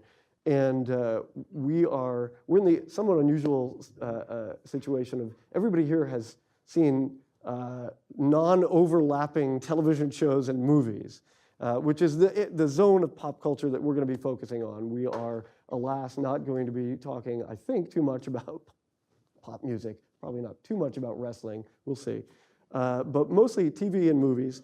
And we're going to try to have a conversation with one another and go fairly quickly in about half an hour, 40 minutes to the audience so that we can have a conversation with you and hear about your thoughts on the TV shows that you like and dislike and why. And so one question from the previous panel, by the way, question asked, how best to approach Paul Cantor? Well, one great way to approach Paul Cantor's work on pop culture is to read his books. He wrote 3 books on pop culture. The first of them, Gilligan Unbound, Pop Culture in the Age of Globalization from 2001. The 2012 book, The Invisible Hand in Popular Culture, Liberty versus Authority in American Film and TV. And finally, he went from Willie Gilligan of Gilligan's Island to Vince Gilligan, creator of Breaking Bad and Better Call Saul. You can see Walter White in his tighty whities on the cover of Paul's last book on pop culture and the dark side of the American dream, con men, gangsters, drug lords, and zombies, which that subtitle, that's what we're going to basically be talking about. Con men, gangsters, drug lords, and zombies. So let's start with, I asked each of you to think a little bit about some argument or some point that Paul makes, some essay of Paul's that you're interested in holding forth on. You each had very different interests.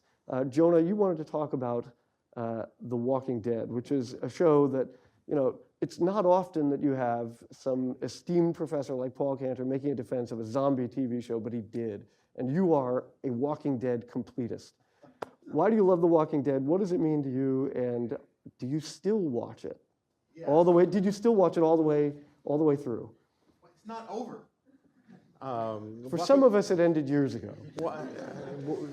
Once you commit, you got to commit. So, in fact, first of all, thank you for having me. It's great to be here. Now let's get to it. No, let me just say really quickly, broadly, because it's funny. I was rereading, like I assume a lot of us were, rereading a lot of stuff I had read by Paul Cantor, and one of the things I really agree with him about is this point about how you should not get fixated on a medium when you're judging culture, right? I had a friend who was a editor of the New Republic, and he got a job interview at Playboy, which some of you may not remember, but used to be this magazine famous for pictures of naked ladies in them. And he tried to make the argument to his wife. He wasn't offered editorship of the whole magazine. I think the actual title was something like The Word Guy, which was like 12 notches down on the masthead. And but he tried to make the argument to his wife that, look, it's just another job in the media at another magazine, right? And the content matters more than the medium does. Apologies to Marshall McLuhan. And so there's a lot of crappy TV and there's a lot of really good TV. And the same thing goes with, it's what's strange, and I think it's a real contribution on his part, is how people are utterly unconfused about this when it comes to things like music. Like, people are perfectly fine with saying that some music is wonderful and high-minded and some isn't. But when it comes to TV, they just dismiss the entire medium. And I think the way he approached looking at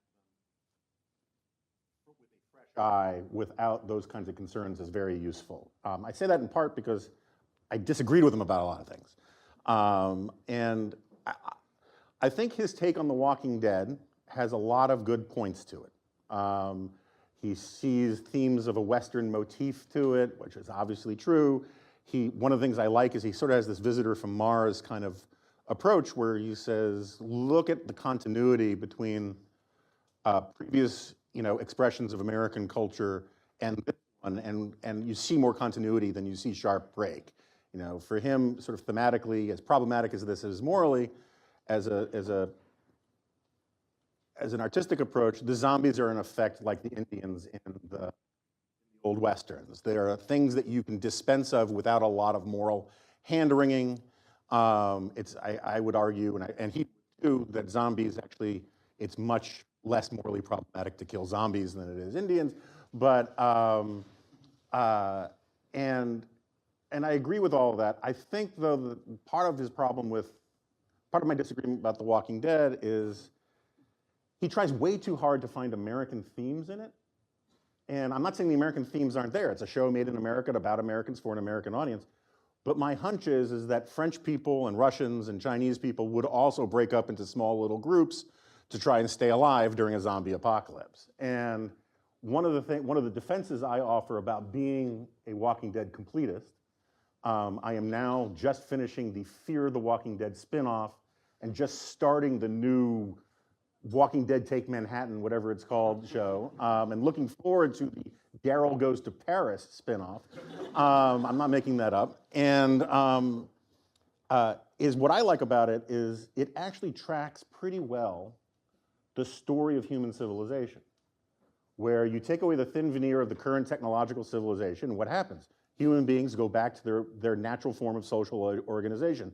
Small hunter-gatherer tribes or troops or platoons fighting for survival. And over time, they realize, hey, you know what works pretty well? Walled city-states.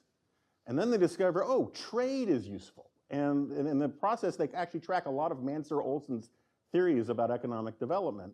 And I'm a sucker for that kind of thing. And I think that people got too caught up in the particular details of some of it and too invested in the characters rather than let it wash over them a little bit. But I know I've talked too long, so I will stop there before I seem a little too obsessed with the show. Michael, you tried watching The Walking Dead and then walked away from it. Yeah, I only made it through season. Why? I've never been a big zombie guy. I just, I'll do World War Z, all right? And I always told Paul, like, vampires, I'll watch vampires with you, all right? They dress better. They're more stylish. But, yeah. I mean, I love Paul's readings of The Walking Dead, and they seem to translate across a lot of his work. He is, again and again, interested in the foundations of culture, of civilization, of communities. He asks these questions, it's the title of one of his essays on Deadwood, order out of the mud. Is it possible to have order, human order, without law? Or is it something that has to be imposed top down? And for Paul, the question was always, do you need a nation state at all? And if so, how big or small should it be optimally? But he was especially fascinated with spontaneous order and the idea that human beings, through this strange process of individual negotiations, mistakes, tragic errors, mere sloppiness and randomness, can end up creating a cohesive society that has a moral order to it. You mentioned not liking The Walking Dead, but you watch other shows that are gross and creepy. I mean, by Just as gross and far creepier. So I mean, HBO's Girls, for example. well, he mentioned Stranger Things backstage. So if you're talking about out of the mud, I mean, Right. what is the upside down in Stranger Things? How should we think about that? I got fascinated with Stranger Things when I moved to Chapman because the Duffer Brothers, who are the showrunners and creators, are from the film school. They are alumni there, but they also happen to grow up in Durham, North Carolina. So I remember the first season I watched it, I thought, these are the strangest topographical references for Hawkins, Indiana, because they map exactly on Durham, North Carolina. So they've kind of conflated it. But this is a slight difference. I think here it's about small town America, another topic that Paul loved. I mean, it was just, for him, the flyover states are the most interesting states. This from a guy who grew up in Brooklyn and New York. And he was interested in these small town virtues. And I think we never got a chance to talk about the show because it came too late. But I think what Paul would have found especially interesting about it is that it's another show about individuals who do not wait for authorities to tell them what to do in order to save them. And I think that's similar to the shows on zombies, many of the other shows. They're independent actors. These are children, adolescents, who are constantly saving Hawkins, and they do so by their own individual energies, their refusal to wait for approval. They skip school. They're not quite Walter White, all right? But they do all kinds of minor and illegal things and act on their own in cooperative ways in order to save their friends, to keep their families intact, to rescue their buddy from the other world. There's the one sheriff who helps out. Right. But I think Paul would have been drawn to the idea also that it's all federal authorities are pretty much either evil or incompetent. John That's a theme here at AEI. Yeah, that's right. John Podhoretz was talking about the last season last year, and he pointed out that it's a very pro-American, anti-communist show because it showed just how warped the communists were, which I think is true. But the American federal government doesn't fare much better. And it's all local Hawkins and the kids, but anything bigger than that is they seem to be circumspect about. Yeah, and Dr. Brenner, perhaps Professor Mansfield will stand up for me on this one, but I feel Matthew Modine is made to look exactly like B.F. Skinner did in the 1970s, who was still teaching at Harvard when I was there. It's like a creepy resemblance, and but it just it's elites elite institutions, federal authorities, the more distant they are, the more suspect they are. Chris, of the TV shows that we talked about in preparing for this, you had seen pretty much all of them and we're ready to talk almost all of them. Can I ask you a question? Tell me about the lawman in some of these different kinds of shows and different stories. Since you mentioned Stranger Things, you may have thoughts about the man of the law in The Walking Dead, and the man of the law in Deadwood, the man of the law in Western movies. What is the... I'm going to take this a different direction that we didn't prepare for, but it's an obsession of mine. So, sorry. Great. This is going to be happening a lot. I'm obsessed with the disappearance of the private investigator, who is kind of a man of the law. He's a man of private law. You think about him in the early 20th century, he was a key figure in film noir, Philip Marlowe novel series by Chandler. In the 70s and 80s, it seemed like every other show on television was about a private investigator. The Rockford Files, I'm currently obsessed with that show. Simon and Simon, the A-Team, they were basically private detectives. Magnum PI. Monk was I think, a private investigator, and I'm omitting a few, like Hardcastle and McCormick, sort of. But no. Wasn't he a private? What is that? I don't know. Oh, I don't want to go down rabbit holes. Okay. Anyway. At one point, we imagined the whole panel just obscure 70s yelling and 80s show TV names. shows. Trapper John. But private investigators are gone. There's a Magnum PI reboot that I have not watched, but otherwise, The new Perry Mason is fantastic. Just so you know. Disagree, but yeah, that's another reboot though. So there are no new, and he's technically a lawyer, but yeah, he employs a private investigator.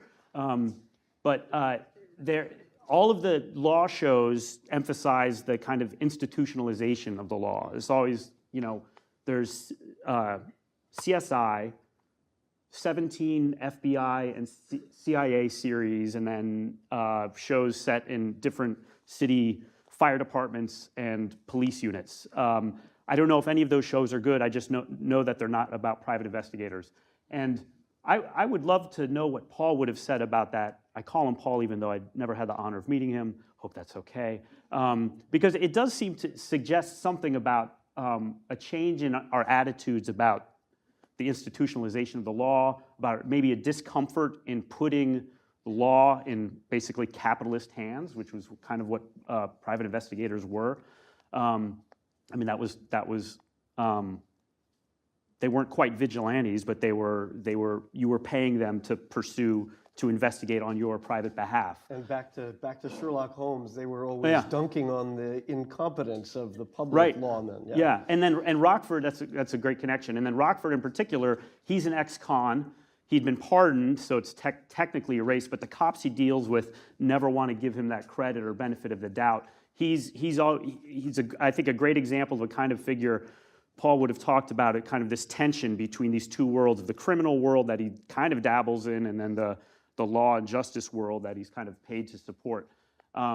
So I think, in other words, we've seen over the last few decades kind of this emphasis on the institutionalized and really only proper state side of the law, as opposed to the more independent, you might say libertarian, capitalist aspect of the law. I don't know, maybe this is part of the brilliance of Columbo, the old show about, the lawman who was as bumbling as you might expect, seemed as bumbling as you might expect the worst of the lawmen to be, but in fact was brilliant and always solved the crime and put it together. I mean, part of what you're getting at, which is the point Paul's made, or had made, is one of my favorite movies of all time, certainly one of my favorite Westerns, is The Man Who Shot Liberty Valance. Yeah. And if you haven't seen it, you should. Shame on you for not seeing it. But the theme of that's where we get the phrase, print the legend. Because, spoiler alert, John Wayne plays the old model of the Western hero, the guy who lives outside the law, who does good as dictated by his own heart and his own conscience.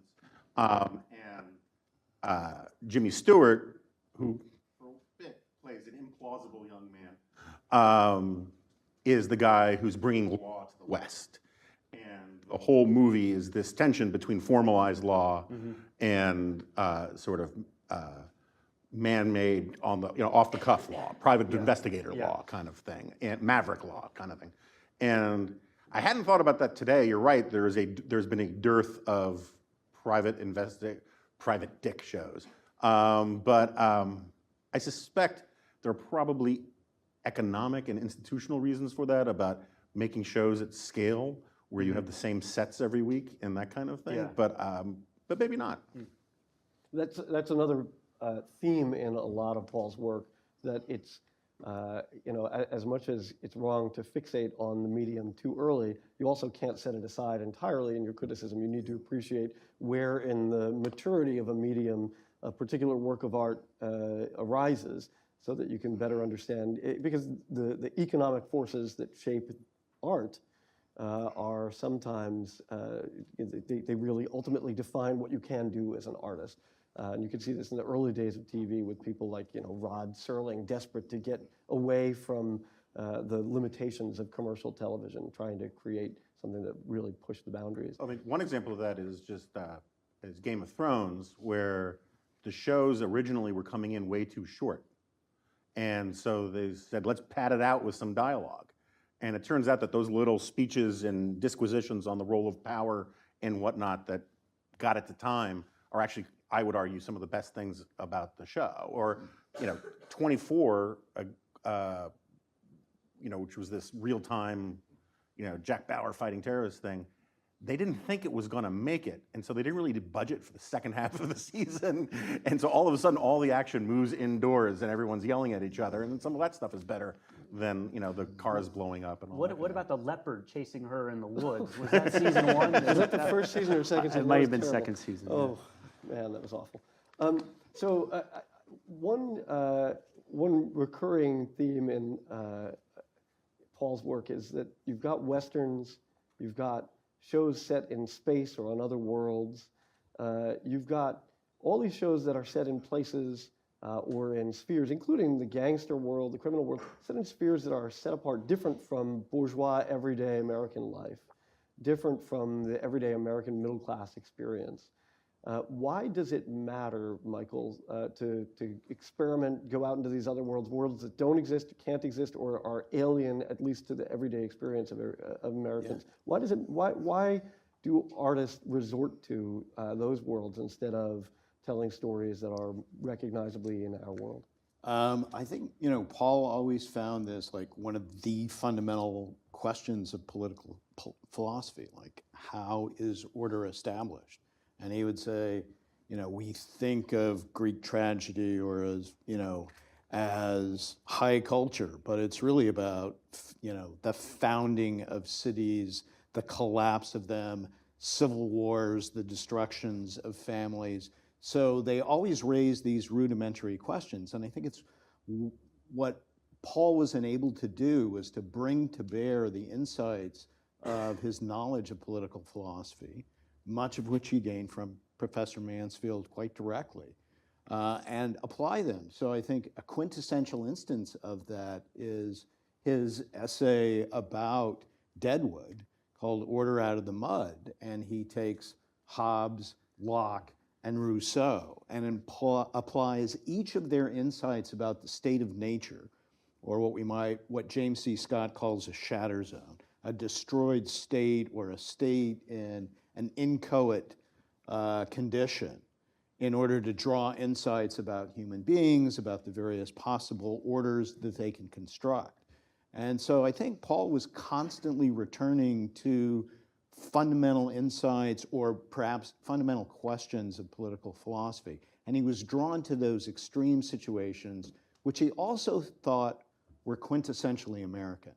And I will say this about Paul's work on popular culture. He was interested in popular culture from other countries, but if you look through his work, it's almost exclusively about American popular culture. He thought this was one of the distinctive features, was that we keep reinventing ourselves. sometimes on the local level, sometimes on the national level. But whether it's The Godfather or Deadwood or Breaking Bad, it's always about characters in extreme conditions that have to reestablish civilization of some kind or another. So, moral of the story is, for those of you who are students of political philosophy, raise your hand if you are in the Hudson or Hertog programs here. Yeah. So for those of you in this room who are just a few studying political philosophy, who care about political philosophy, if your parents or if anyone sees you just streaming some movie or TV show or reading science fiction or fantasy, you just tell them that you're studying, because in fact that's what you're doing. And then you write an essay about it for an excellent editor. So it's not just about the nature of the regime, it's also about the nature of the human being in the regime. Paul has a great deal to say about tragic figures in Shakespeare, tragic heroes in some of his favorite TV shows. I want to ask about some of the individual. I know, Jonah, you say, your interest in The Walking Dead is not about so much the individuals. I do want to hear in a minute, Jonah, from you a little bit about Rick Grimes. And I'd like, though, to start with you, Chris. I want to hear you say a little bit. Can you tell us what kind of man, what kind of human being is Saul Goodman, Better Call Saul? And for that matter, what kind of man is Ted Lasso? Saul Goodman, aka Jimmy McGill. I wanted to write an essay timed with the anniversary of Paul's death called Better Call Paul, which would have discussed the last season of Better Call Saul, taking into account what Dr. Cantor had written about Breaking Bad, which again was his favorite show, and he had written something about the first season of Better Call Saul, and he kind of saw it as a justification of kind of a pro-libertarian show, because the main character, Jimmy McGill, was trying to go straight, but encountered a ton of red tape, and that kind of dissuaded him and pushed him in the direction of fraud, basically, being a con artist, kind of like what happened to Stringer Bell in season 2 of The Wire. So I'm surprised that he didn't love The Wire as much as many of us do. He did love the Amsterdam third season. Yeah. Anyway, Saul Goodman, I think Paul would have loved Saul Goodman as he developed over the course of the show for a couple of reasons. One, he's an example of the kind of figure who's in tension, being tugged by two different worlds, the criminal world and the legitimate legal world. And he's pretty good in both. In fact, in season 4, he quotes an opinion of Justice Scalia. So, obviously this guy knows his stuff. But for various reasons, he ends up going to the criminal side of things and ends up becoming a tragic figure. Not as tragic a figure as I'm blanking on his name, but from Breaking Bad. Walter White. Well, thank you, Walter White. Because he was never capable of as much, and the stakes were never as high. And you knew Saul Goodman was going to live. Actually, that's technically not true. You don't, because of the flash forward, so never mind. But he's not as tragic a figure, but there's certainly a tragic element to him, because we know he's capable of doing good things, but for a variety of reasons, he chooses the wrong path. And then Ted Lasso is not a tragic figure. He's a comic figure. Kind of person he is. For one thing, he's a terrible coach. I don't think that can be emphasized enough. He's not a good soccer coach. He doesn't know what he's doing. The most significant insights he gets about soccer are during what he believes is a mushroom trip, which ends up not being a mushroom trip, and he gets it from Phil Jackson, the Bulls coach. Insights about basketball, not anything to do with soccer. And it was just rehashed ideas that the Dutch national team had established in the 1970s. He's really just a really good motivator. He can't coach. But I think that you can look at that show, Ted Lasso, which is a very uneven show, through in some of the ways that Paul looks at other shows, because it's again, it's a character torn between two worlds. In his case, it's the domestic sphere and the professional sphere. This kind of what he argues is an important part of The Godfather. And for Ted Lasso, that domestic sphere is the sense that he needs to be a good father, but he has left his family, his soon-to-be ex-wife and son, so that he could pursue not really even professional dreams. He never dreamed of being a soccer coach, but he has the opportunity to become one. So he leaves behind his family life to pursue that professional dream. The show is very much about the importance of good fathers. There are a handful of subplots over the course of the show that depict the significant influence that bad fathers have on almost always their sons, but in one case their daughter, and then the positive influence that good fathers have. Meanwhile, for almost 3 entire seasons, Ted Lasso is virtually an absent father, and it drove me crazy because I wanted to shake him and say, "You're not a good soccer coach, go home and be a father." And I won't say what happens, but let's just say I felt pretty good about how that show ended. But Ted Lasso becomes pretty close to a tragic figure, but it has kind of comedies are about, very often classically about marriage. His marriage, we don't know if he gets back together with his wife, but he's back together with his family, and he's where he should be, which is with his son in America. And then, ironically, the figure in that show who's the best example of the American dream is an English character, the kind of creepy guy, Nathan Shelley, who's a villain for some of the show, but he's actually a good coach. He works his way up from being the kit manager into being the head coach of this team. He's the son of immigrants, and he works his way up to the top because he's actually a good coach. To use some terms Paul Cantor might use, it's kind of the globalization of the American dream. We see it displaced into the UK. And I've babbled on about a show I don't even like very much, but that's what pop culture can do to you sometimes. I want to turn in just a second to Jonah and ask about Rick Grimes, but before that, I'm going to set you up, Michael. I'm going to give you a couple seconds to think about this while Jonah is talking. I'd love to hear you say a little bit more about Deadwood and about the kinds of human beings that are shaped in a place like that. So, Jonah, can you tell us about Rick Grimes? Yeah, I mean, I think Michael has put his finger on the important point from Paul on this, which is when you asked the question earlier about why go outside of bourgeois civilization, and the reason you go outside of bourgeois civilization is, first of all, that's where the more interesting stories are, right? Walking Dead would be really boring if there was an outbreak of zombieism, the CDC got it under control, and everybody was fine, right? I mean, and similarly, and this is a point Paul's made, The Godfather, and I talk about this a lot, the opening scene in The Godfather is one of the most important scenes in American popular culture, bar none. And I'm not going to do my full spiel on it, but basically what happens is there's this guy who says, "I wanted to believe in America." I think it's the first line of The Godfather.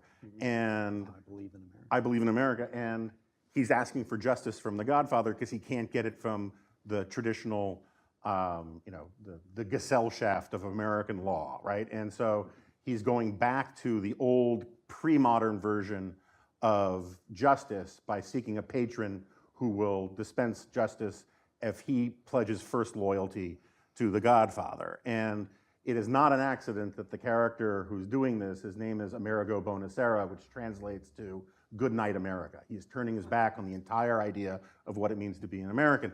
And I think that it's in those spaces where formal law, normal law, legitimate law does not apply, that you see this struggle about how do you claw out order from a state of nature. And I also think it's just where you get a lot of good drama, right? I mean, it's Lord of the Flies, it's Yellow Jackets, it's the Republican primaries, and so Rick Grimes is in some ways sort of, I mean, he's not Cincinnatus, right? But he is a reluctant authority, who, which is sort of what you want in a place where there is no outside formal institutional law. You need someone who actually has that sort of George Washington style self-restraint about not letting stuff go to his head. And so there are times where Rick is on the side, Rick Grimes, the sheriff who ends up leading the main cast of characters in Walking Dead. There are times where he announces the Rick-tatorship, where he's like, this consensus stuff isn't working. And then when you get a certain amount of civilizational development, he's like, I want to go back and attend to my crops and be Cincinnatus or Washington again, right? And I think that makes him the sort of moral centerpiece. In some ways, the more interesting character, in a way, culturally, sort of, one of these things that Paul's very interested in is elites versus the common man, is Daryl, who is this redneck. And one of the things I am truly fascinated about almost all forms of apocalyptic literature is, like, how do people get privileged? What happens to people when you take the thin veneer of civilization away, right? And so, like, really bad movies called The Postman with Kevin Costner, and it's another post-apocalyptic thing. And one of the things I love is that the evil warlord was a Xerox repairman before the end of civilization, right? But there are just some people who, like, take away the restraints on the barbaric side of our natures, are like, oh, it's go time, right? And there are a lot of people who fantasize about how they would be much more important people if these damn laws and values weren't in my way. And Daryl, what's interesting about him is because he lives very close to, I don't mean to sound this in a too pejorative way, but he lives very close to the ground, right? He's a guy who bow hunts varmints as a matter of recreation, right? And was really, really poor. And he and his brother are kind of petty criminals. Are sort of petty criminals. And the second you take away, the need to get into the McKinsey training program, the guy who knows how to, like, start fires and shoot squirrels with a bow and arrow is much more valuable than anybody in this room. And that's one of the things I really like about it. It's one of the things that Paul really focuses on.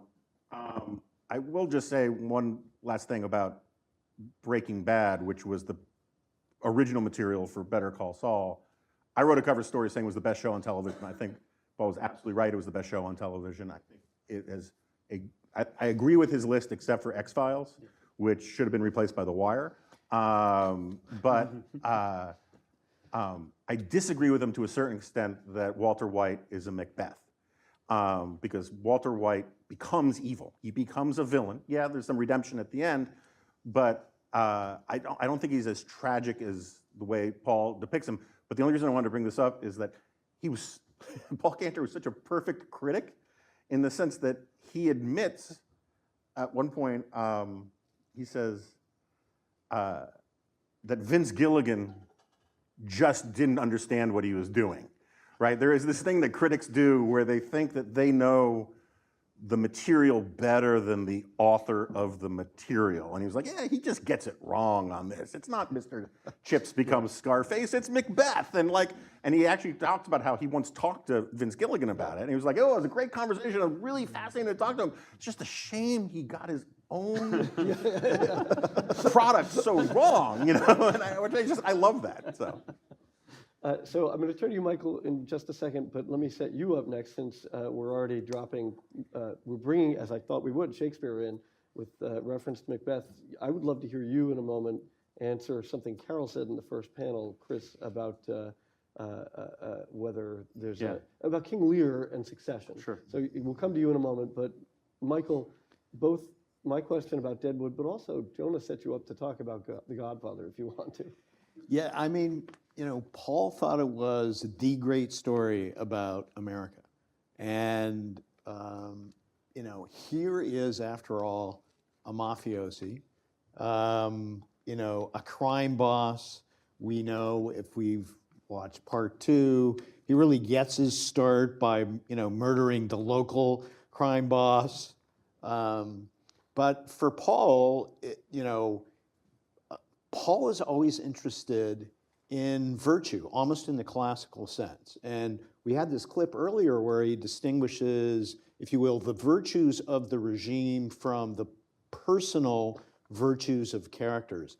And I think part of the genius of Paul's cultural criticism was always to see them as distinct, but also interrelated. And in the case of The Godfather, what he saw in Vito Corleone was the ultimate family man. Here was someone who was willing, like Walter White, to do anything for his nuclear family, his extended family, his community. He actually believes in justice. It's just that,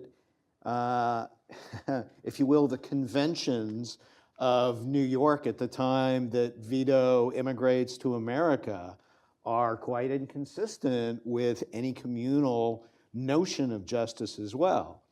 But Paul was also fascinated by, like, when you cross the line and break the law, what risks do you run?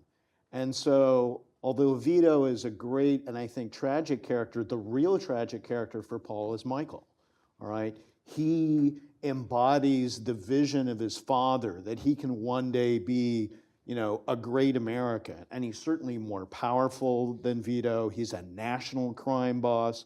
And yet, in the course of it, he destroys the very family that Vito himself has protected and enlivened. I think for Paul, the dynamic quality of America works both ways. We create things, we also risk destroying it, precisely because we are not locked into, a single absolute notion of the law, the letter of the law. I mean, to go back to your example of The Man Who Shot Liberty Valance, like, is law just the law books that are brought in, to shinbone at the beginning by, the local lawyer, and that's of course what, Liberty Valance tears up and tramples upon? Or is it, the order that John Wayne establishes by shooting a man in the back, from a dark alley? So for Paul, criminality, tragic heroism, and the foundations of America are closely tied together.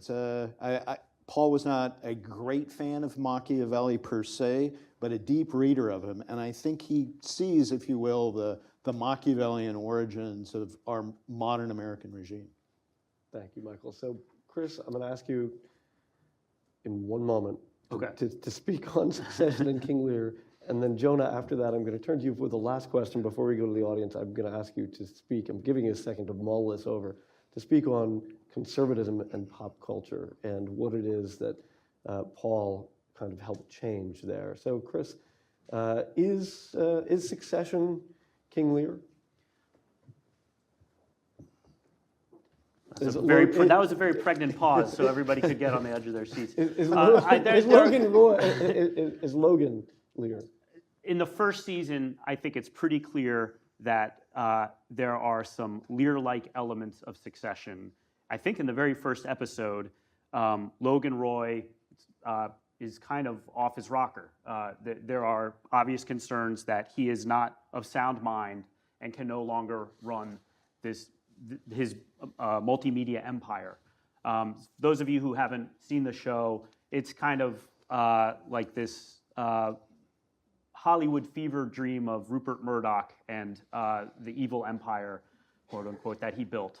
Ross Douthat has written very well about it recently. So not necessarily an accurate description, but it's clear that that's what's going on. I guess he's Scottish, and he's built up this media empire. And the show is about what is he going to do with it? Is he going to give it to his kids? If so, which one? They all seem so very competent. Or will he sell it? And if he sells it, to whom? And so the plot's a little bit repetitive season by season. Some of the same questions come up again. But especially in that first season, the Lear-like elements are there because the siblings are kind of trying to take it from somebody who seems they fear is not of sound mind. But he recovers and seems to be, with some hiccups here and there, pretty much of sound mind and in pretty good health, with some exceptions, until he dies. But it's not in the last episode, so that's not a complete spoiler.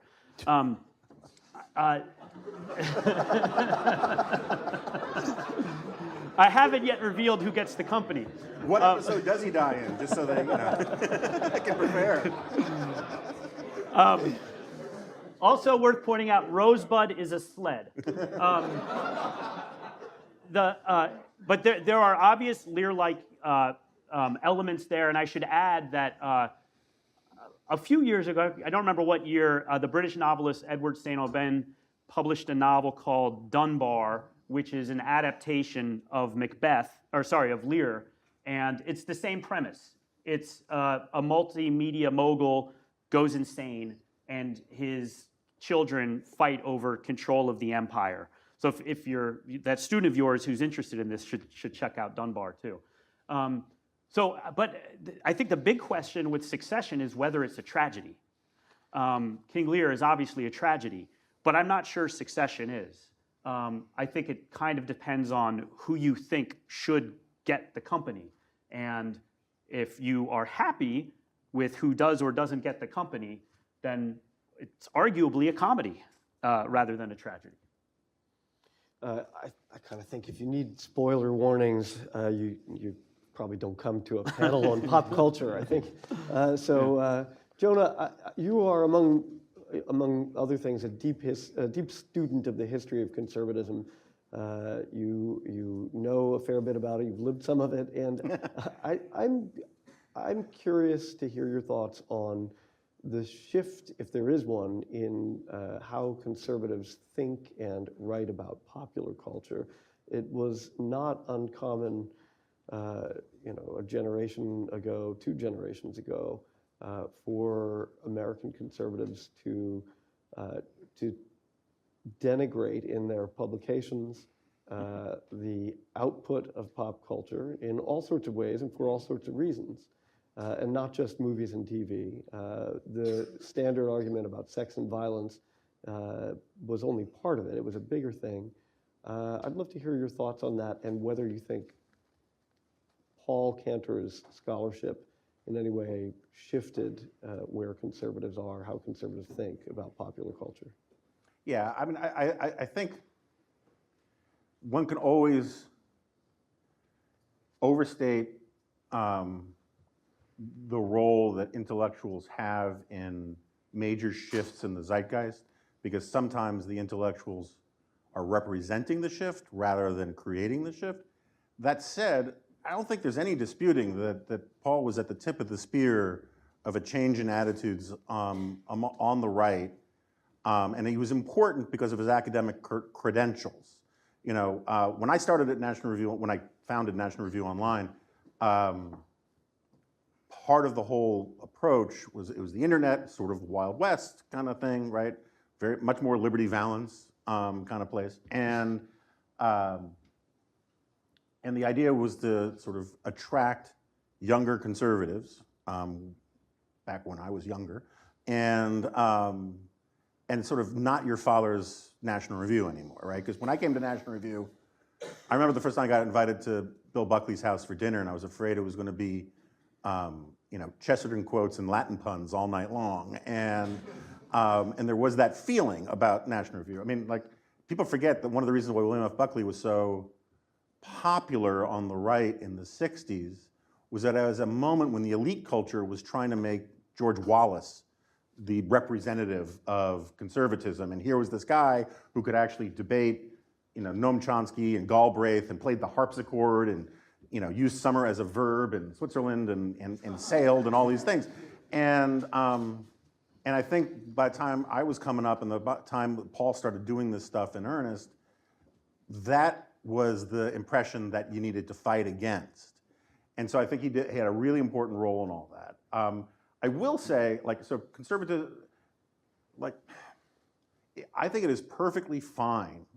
I don't think Bill's still here, but I was I was the youngest member of what Irving Kristol called something like the International Order in Favor of Censorship Club. Insofar as it is perfectly fine to complain about pop culture that is filth, and to want to keep filth out of kids' heads. At the same time, a lot of people would confuse stuff that they didn't understand with filth. And I remember when I was writing about The Simpsons, when Paul was writing about The Simpsons, it was at a time when like Bill Bennett was saying, don't be like Bart Simpson, don't all that kind of stuff. And it was clear that, I was friends with Bill at the time, is that Bill Bennett had never seen The Simpsons. And I think, but more broadly, and something I think Paul really brought to his writing, is that even today, there are conservatives and there are liberals and everybody in between who do a lot of really stupid pop culture analysis. Because what they do is they try to just sort of bend things to some sort of partisan theme in the moment. And any TV, any pop culture, any culture worth analyzing probably is not going to lend itself too well to the controversy of the day, right? I mean, if it just happens to be the thing that Sean Hannity is talking about, maybe you should watch something else. But what Paul was really good at expositing, even when I disagree with him, he was right on a deeper level for focusing on the fundamental conservativeness of a lot of our culture. And what I mean by that is, like, if there's a single idea that encapsulates what conservatism really is as a philosophical idea, it's this idea that human nature has no history. That we are all born from the same crooked timber of humanity. Someone born 1,000 years ago is as flawed and as fallen as somebody born today. And what civilizes people is this thing called civilization and institutions.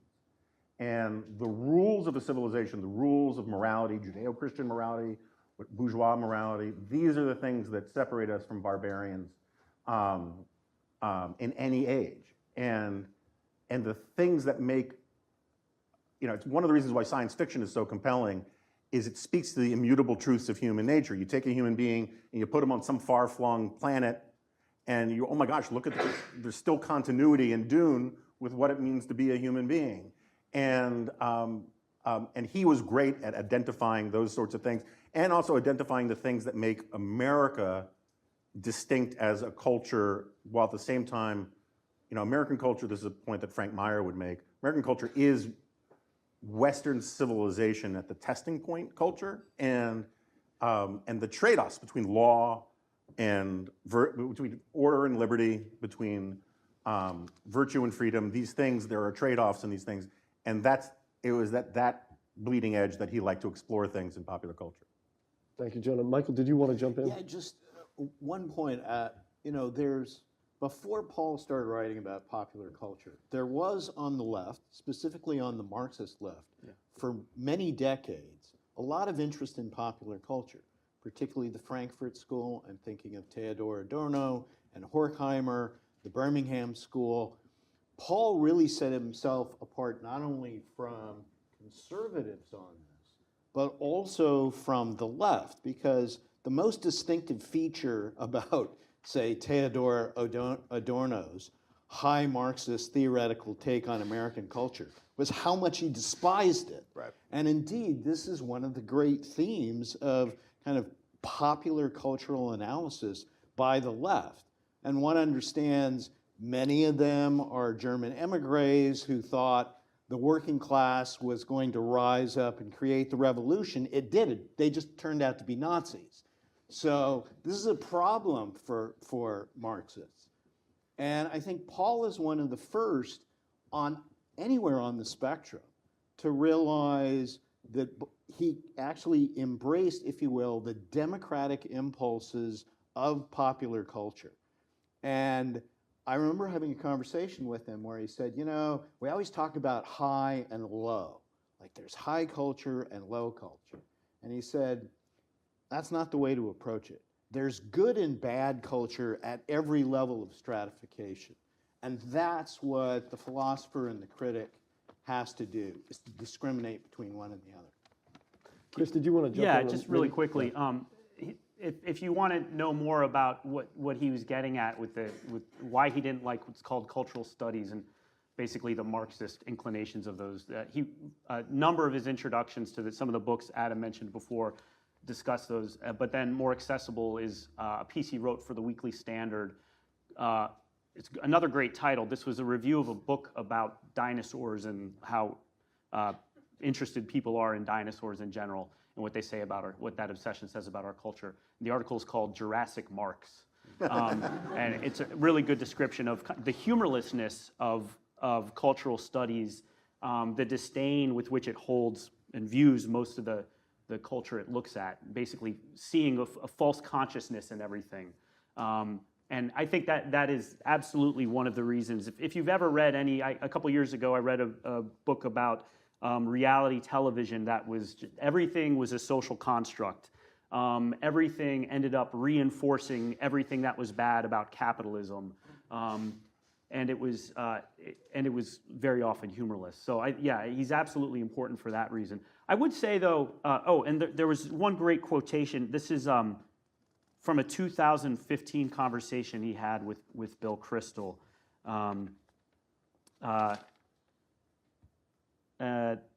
Oh, great, I've lost it. Here it is. He said, "That's the nature of culture. Great works built on a pyramid of garbage." So all genres have some great works and a lot of dreck.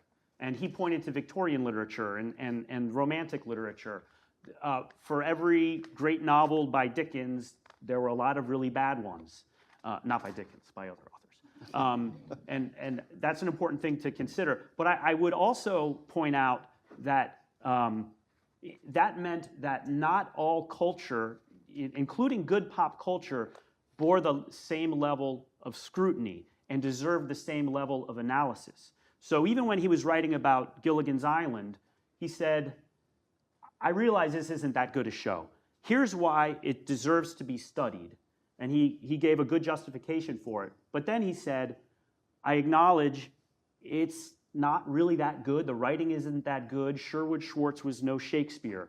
On the other hand, a show like Breaking Bad or a movie like The Godfather, that really could bear the sort of scrutiny that we tend to give works of literature." So even lesser works of pop culture were worth studying, but that didn't make them great art. It just meant we could gain something. Can I make one quick point on this? And it's a good point, right? It's like any plays that make it from antiquity, from the ancient Greeks, people study in part to understand the Greek mind at the time, right? I've always thought that you should make a distinction between popular culture, as we sort of understand that term to mean, and also understand it as shared culture.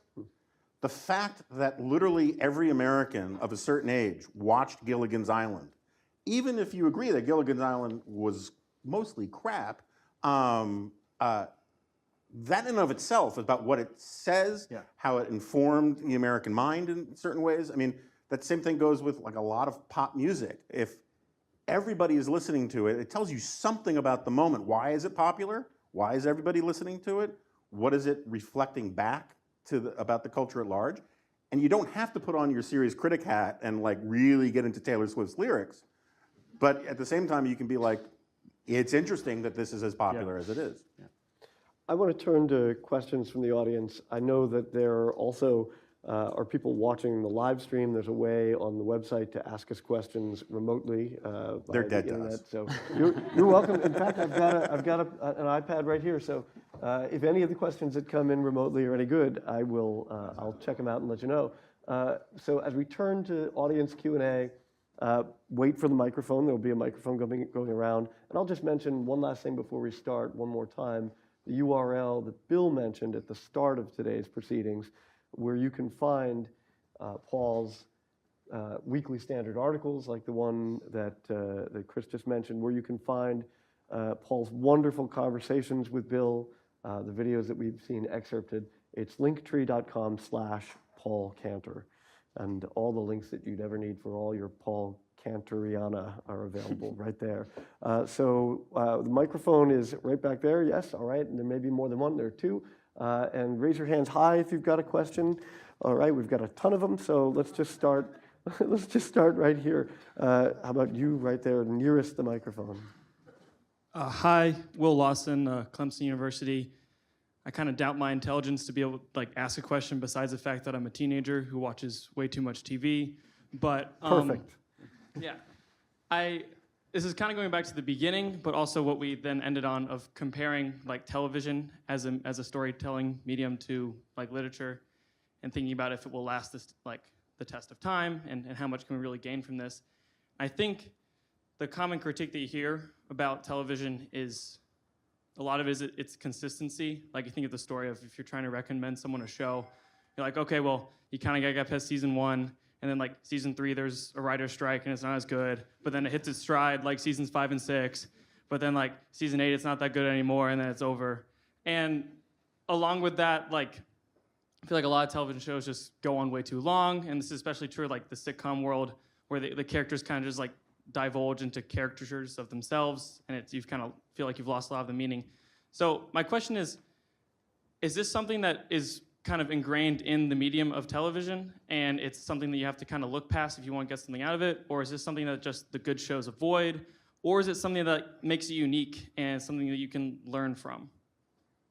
Yeah, so the unavoidable effects of the real world and economic forces on the artistic creation of TV as a medium. There was or jumping the shark. Yeah, or jumping the shark, right. So there was a wonderful essay that we published years ago in the Weekly Standard that actually was the setup for that last video clip with Paul and Bill. That conversation was prompted by an essay by Sonny Bunch in the Weekly Standard, making the case that there can't really be a canon for TV, or at least that's somewhat unfair. Let's put it this way: criticizing some of the overstatement about the possibilities of a canon for TV.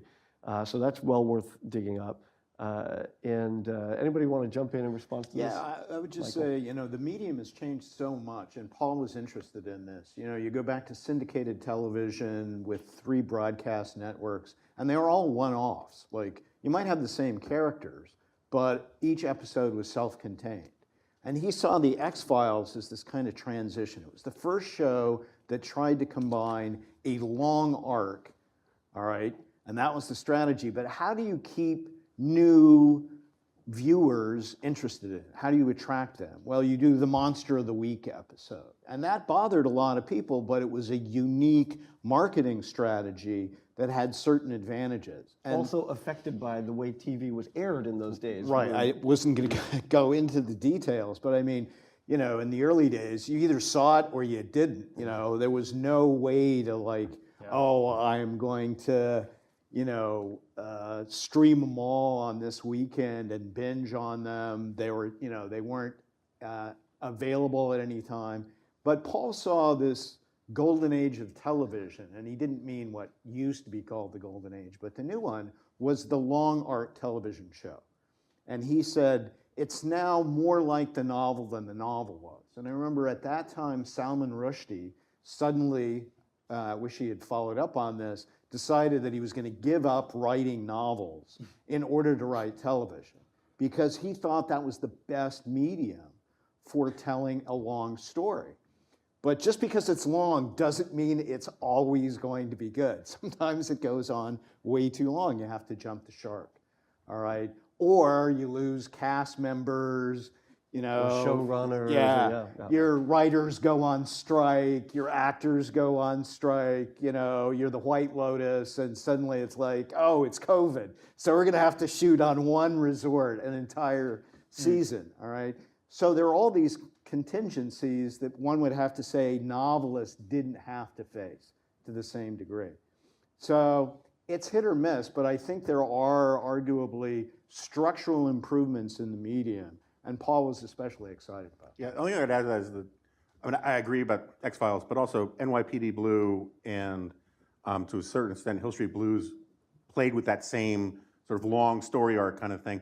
And the reason where I would agree with Paul about Breaking Bad being the best show ever made, and why it's better than The Wire and better than The Sopranos in a specific regard, is that's a 5-season arc, and they had an idea how the whole thing was going to end, and they stuck the landing. And that is so incredibly hard. That thing has chapters, and it holds through, and you can complain about the end, but it was his vision, and it worked, and it's really hard to pull off in television when you don't know if you're going to get renewed next year. Yeah. Okay. Well, and it was the problem with Deadwood. Yeah. It was supposed to be a 4 or 5 season show, and it just got cut short. Admittedly, all the money went into creating Game of Thrones, so maybe there's an upside to that. But And they killed Rome after 2 seasons, Yeah. which is a tragedy. Paul's also really good at writing about, you mentioned the contingencies of production, of TV production. And to the same end, he also described, the difference between our notion, he called it kind of our romantic sense of authorship. There's just one genius behind a work of literature, as opposed to a lot of people behind a work of television. And he acknowledged, I think, some truth to that, but also pointed out that, well, there are a lot more contingencies involved in a Shakespearean play than we tend to recognize, or a serial novel than we tend to realize. So some of the problems he didn't dismiss all of the differences between looking at the author of a work of literature versus a television show, but argued that we tended to overstate some of those differences, and that collaboration could still made it possible to kind of view these works as a whole. We've got about 8, 9 more minutes, so let's see if we can squeeze in about 3 questions. So there's a question here in the front, and then a question there in the back, and we'll just see how many we can zip through. I hope we'll have questions. Afterwards, you can buttonhole these guys, and you can ask them about Picard, and you can ask them about the worms of Dune, and whatever else you want to ask them. I'm Caroline from University of Georgia, and I was wondering if y'all could speak a little more to the role of the artist, because it seems like they bear a big responsibility, and that most viewers, especially of TV shows, aren't going to decipher and criticize and think critically about what they're viewing. So what is the role maybe of the artist, if they have one, and what should it be?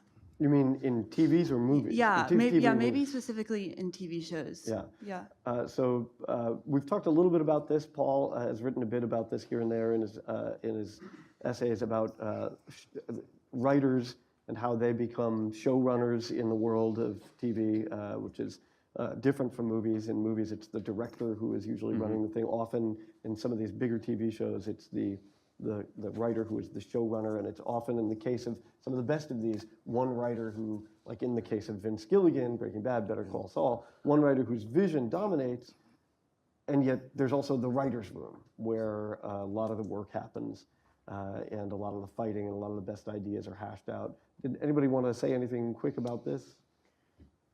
I mean, I think Paul liked shows where there was a dominant showrunner, and very often where a writer had become the showrunner. Someone like David Milch in Deadwood, was a Yale PhD. I mean, he had a whole complete vision, and he supervised every single script.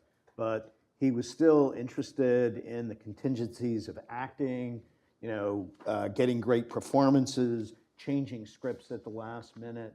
So I think that's one of the unusual things about performing arts in general, and collaborative ones, is any great creator, including Shakespeare himself, had to work with other people, and sometimes the best stuff comes out of nowhere.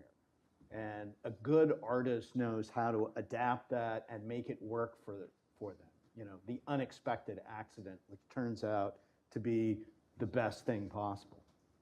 And like Shakespeare, who's deeply understood the economics of his art form, you've got these writers who also have to act as producers and have to be constantly aware of, Shonda Rhimes. You got all these people who have to really understand how the economics, how the business works. One of the best examples of this is Jaws.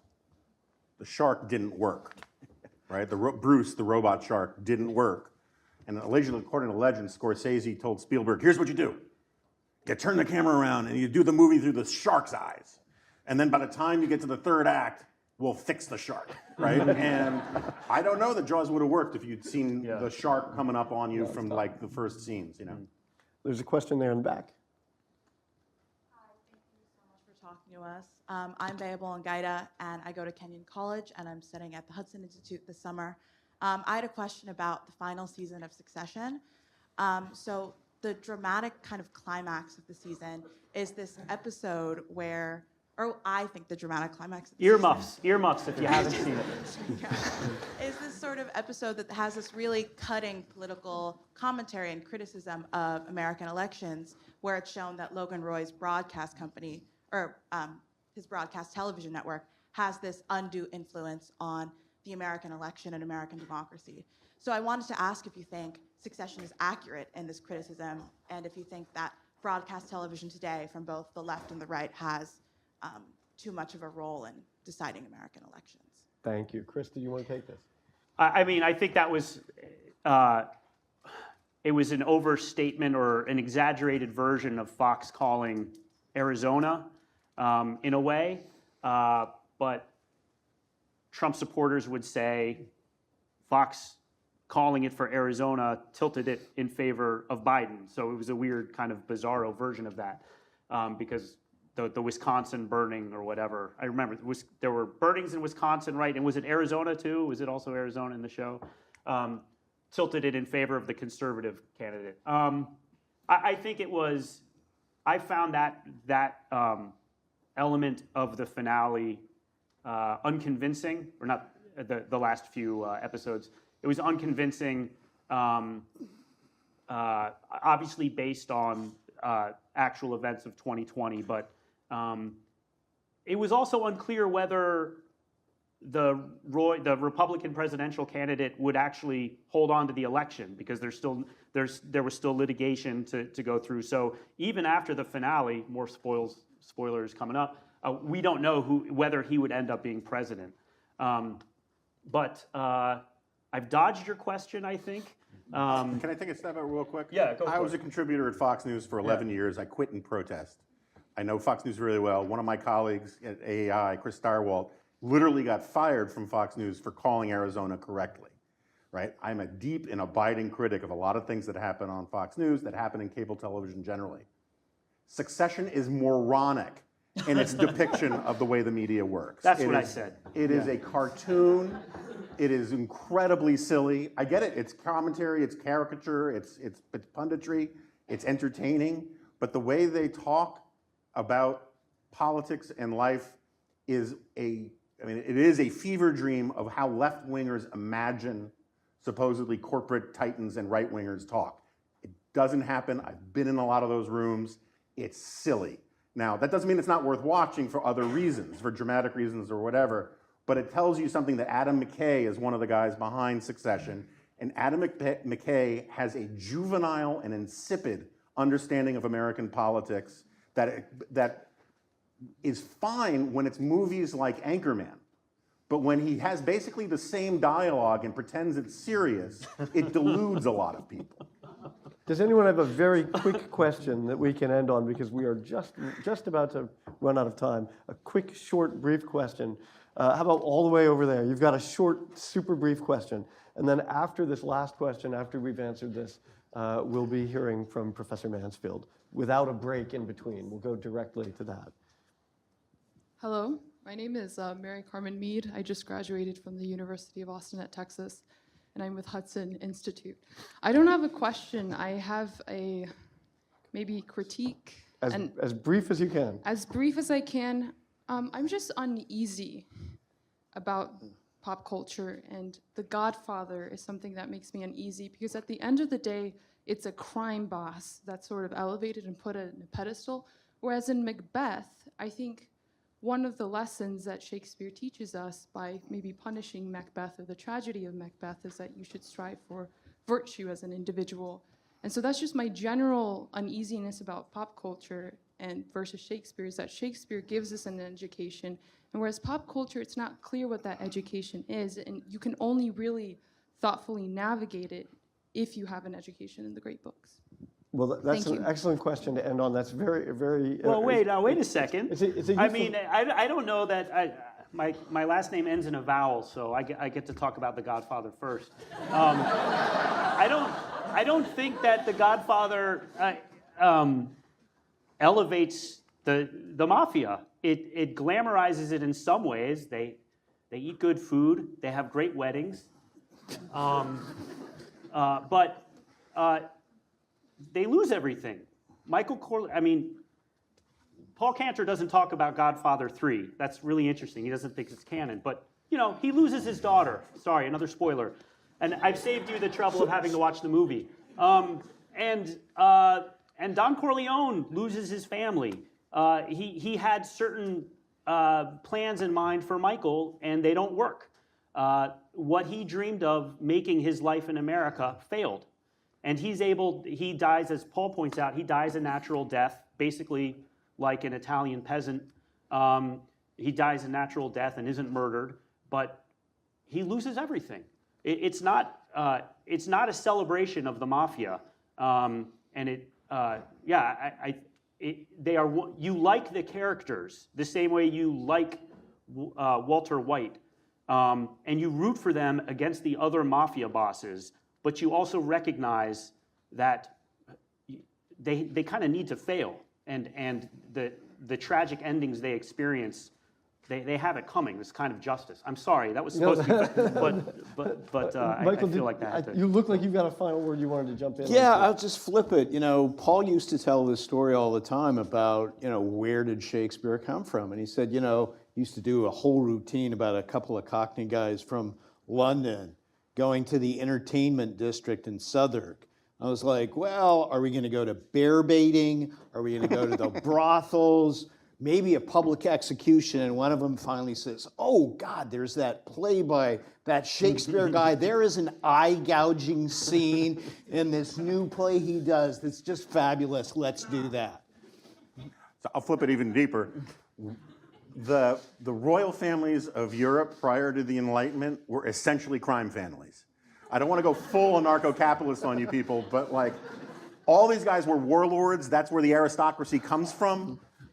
Their authority was might makes right. It wasn't, the law is a lagging indicator. We can get Adam White up here to talk about that. It wasn't a leading indicator. And this idea that all of these sort of roving warlords and bandits who managed to make castles and invested in themselves nobility and honor and legitimacy at the tip of a sword are not as different from the Corleones as a lot of people think. So, ladies and gentlemen, as I say, buttonhole these guys later. Thank them so much now for their time. Thank you so much.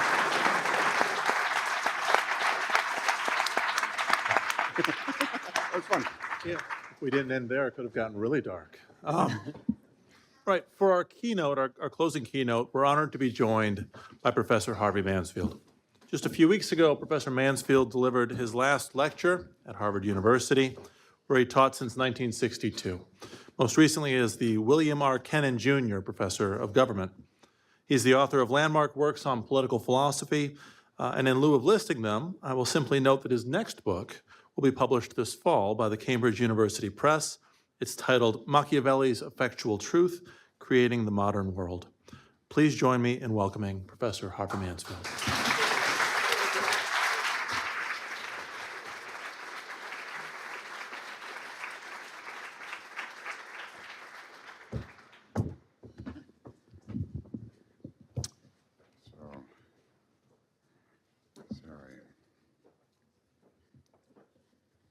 Showing my years. Ladies and gentlemen, Paul Cantor was a fat Jewish boy. That's his self-description, and it set limits to his success. He was fat. He enjoyed the pleasures of the table, and he suffered no dietary restrictions. He was a favorite of my wives, especially the second one, Delba Winthrop, but also Anna, my president, and the first one, who fed him. And he was a wine bibber. A good fraction of my collection of wines went down his welcoming gullet.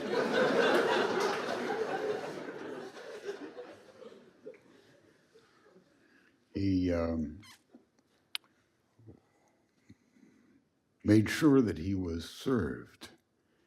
And if he wasn't, he would reach across the table for the bottle. His share of the bottle was the minimum of his desire.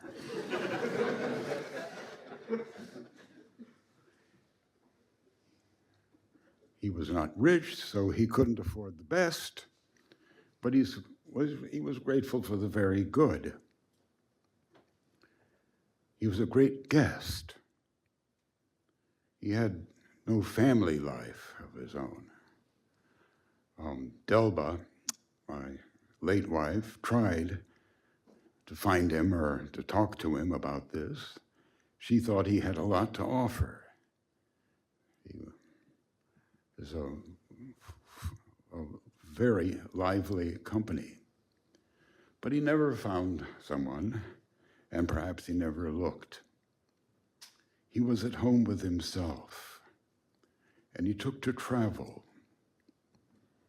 He was happy and cheerful, never depressed.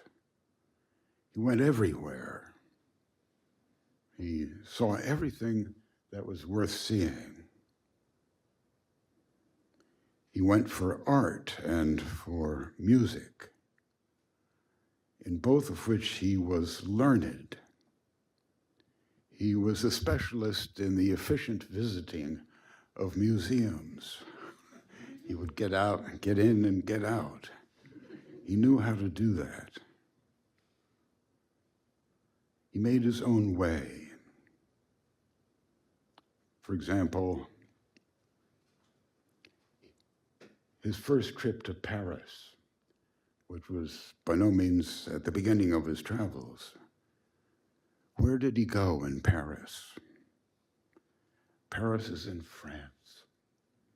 France at its greatest. France at its greatest is full of love, of glory. So he went to the tomb of Napoleon. He was my student, but he went way beyond. He came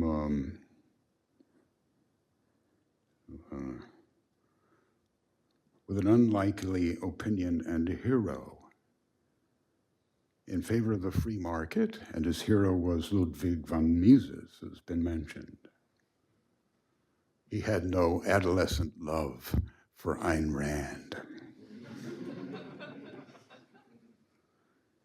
He never lost or abandoned this unusual view. He believed in the spontaneous order of the market with no plan, no intention, no conscious ordering of the whole. Spontaneity is a result of a multitude of choices made by the wisdom of a multitude. He learned this in high school. He later became a Straussian when he went to Harvard, and I think he was the only Straussian ever to admire von Mises. At Harvard, he came to me. He was in a tutorial course I taught, and he was in a course called Government 112C that he mentioned. Government 112A and B were taught by my mentor, the great Sam Beer, wartime hero. And I took him up with Government 112C out of my love for him and a certain distancing in order to correct some of his elementary errors. So there, Paul learned about the regime that you can find is the title, the Greek for it is politeia. It's the title of Plato's Republic, which you could also translate as Plato's regime. and it's the central aspect of Aristotle's political science, especially in Book 3 of the Politics, a book very well described and explained by my late wife, Delba, I mentioned in her book, Aristotle, Democracy and Political Science.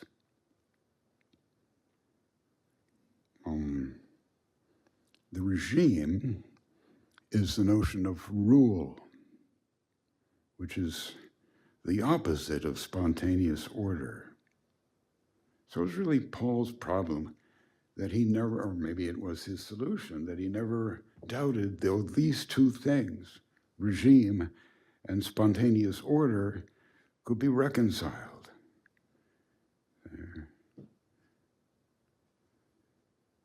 He was,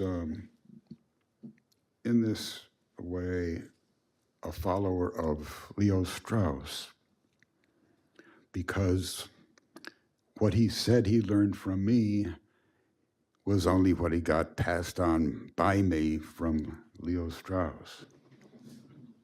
And Leo Strauss made a point of the ancients and the moderns.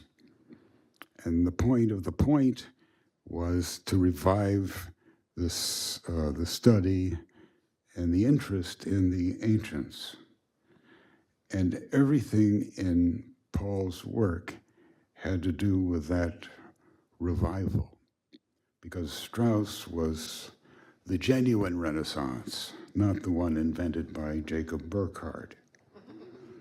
The genuine Renaissance of the ancients, and I think that's what inspires him.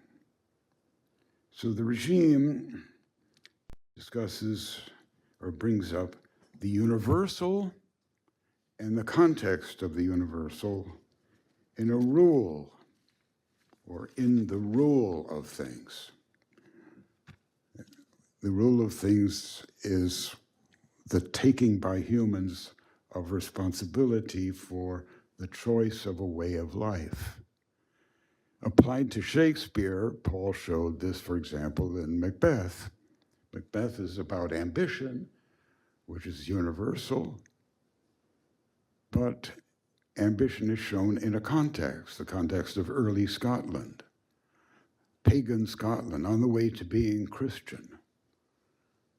These are very distinctive outlooks on ambition. Is ambition glory and pride, or is it sinfulness?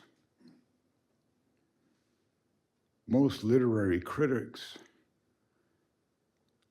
are divided into those who see the universal and those who see the context. Nobody sees both. That's what Paul wanted to do. In this, he resembles Tocqueville, too, in his book, Democracy in America. Democracy is something universal. It has a theory. America is the place where the theory was practiced, where the context is. And if you read Tocqueville's book, you have to distinguish between what is about democracy and what is merely, if sometimes greatly, American.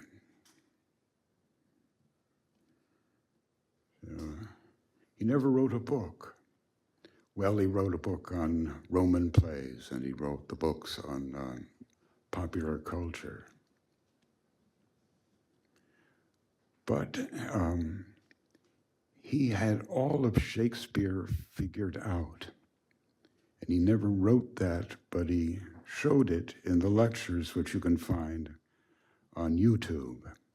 Those lectures are given at Harvard, but the name of Harvard has sort of been removed from them because there's a more official set of lectures from Harvard by Marjorie Garber, which you can also look at and compare with Paul's.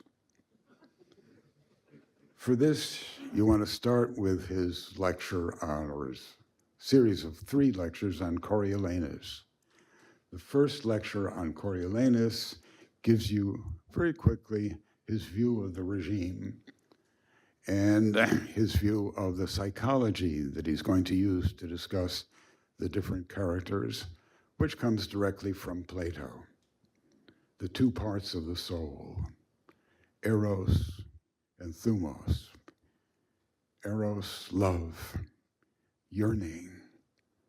You yearn for something you don't have, so you're lacking in something. You feel this defect, and you're attracted to it. Thumos, you've got everything you need, and now the point is to defend it.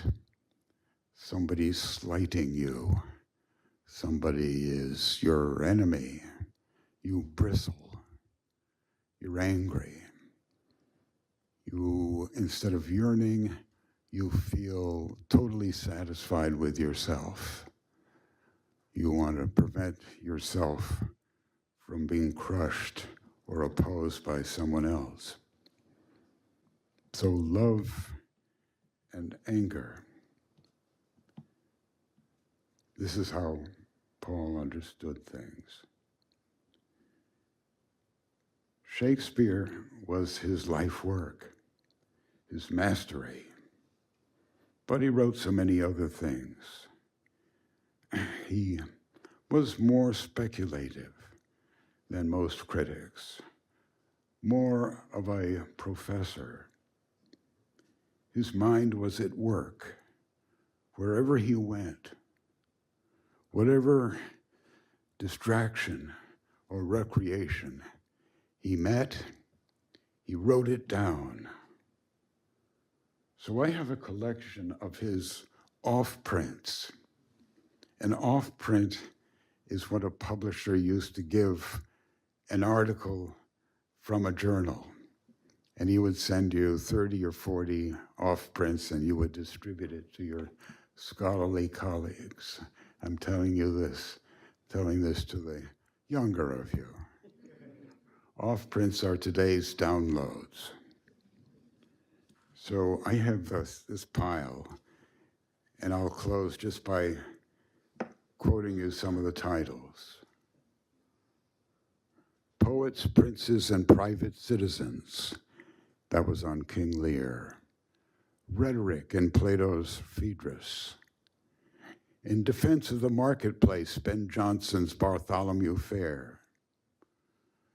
Hyperinflation and Hyperreality, Thomas Mann, in light of Austrian economics.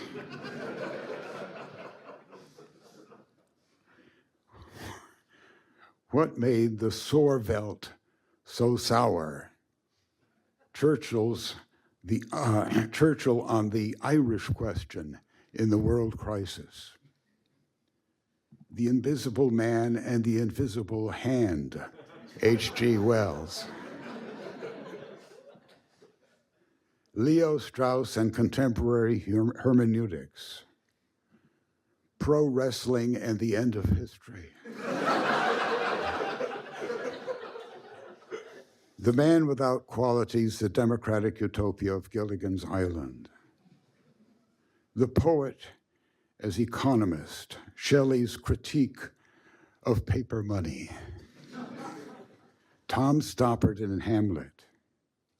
Othello, the erring barbarian among the super-subtle Venetians.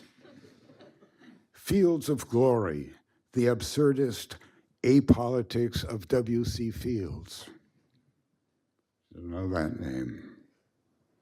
The uncanonical Dante, the Divine Comedy and Islamic Philosophy. Happy Days in the Veldt, Beckett, and Coetzee's In the Heart of the Country. That's enough. Thanks very much.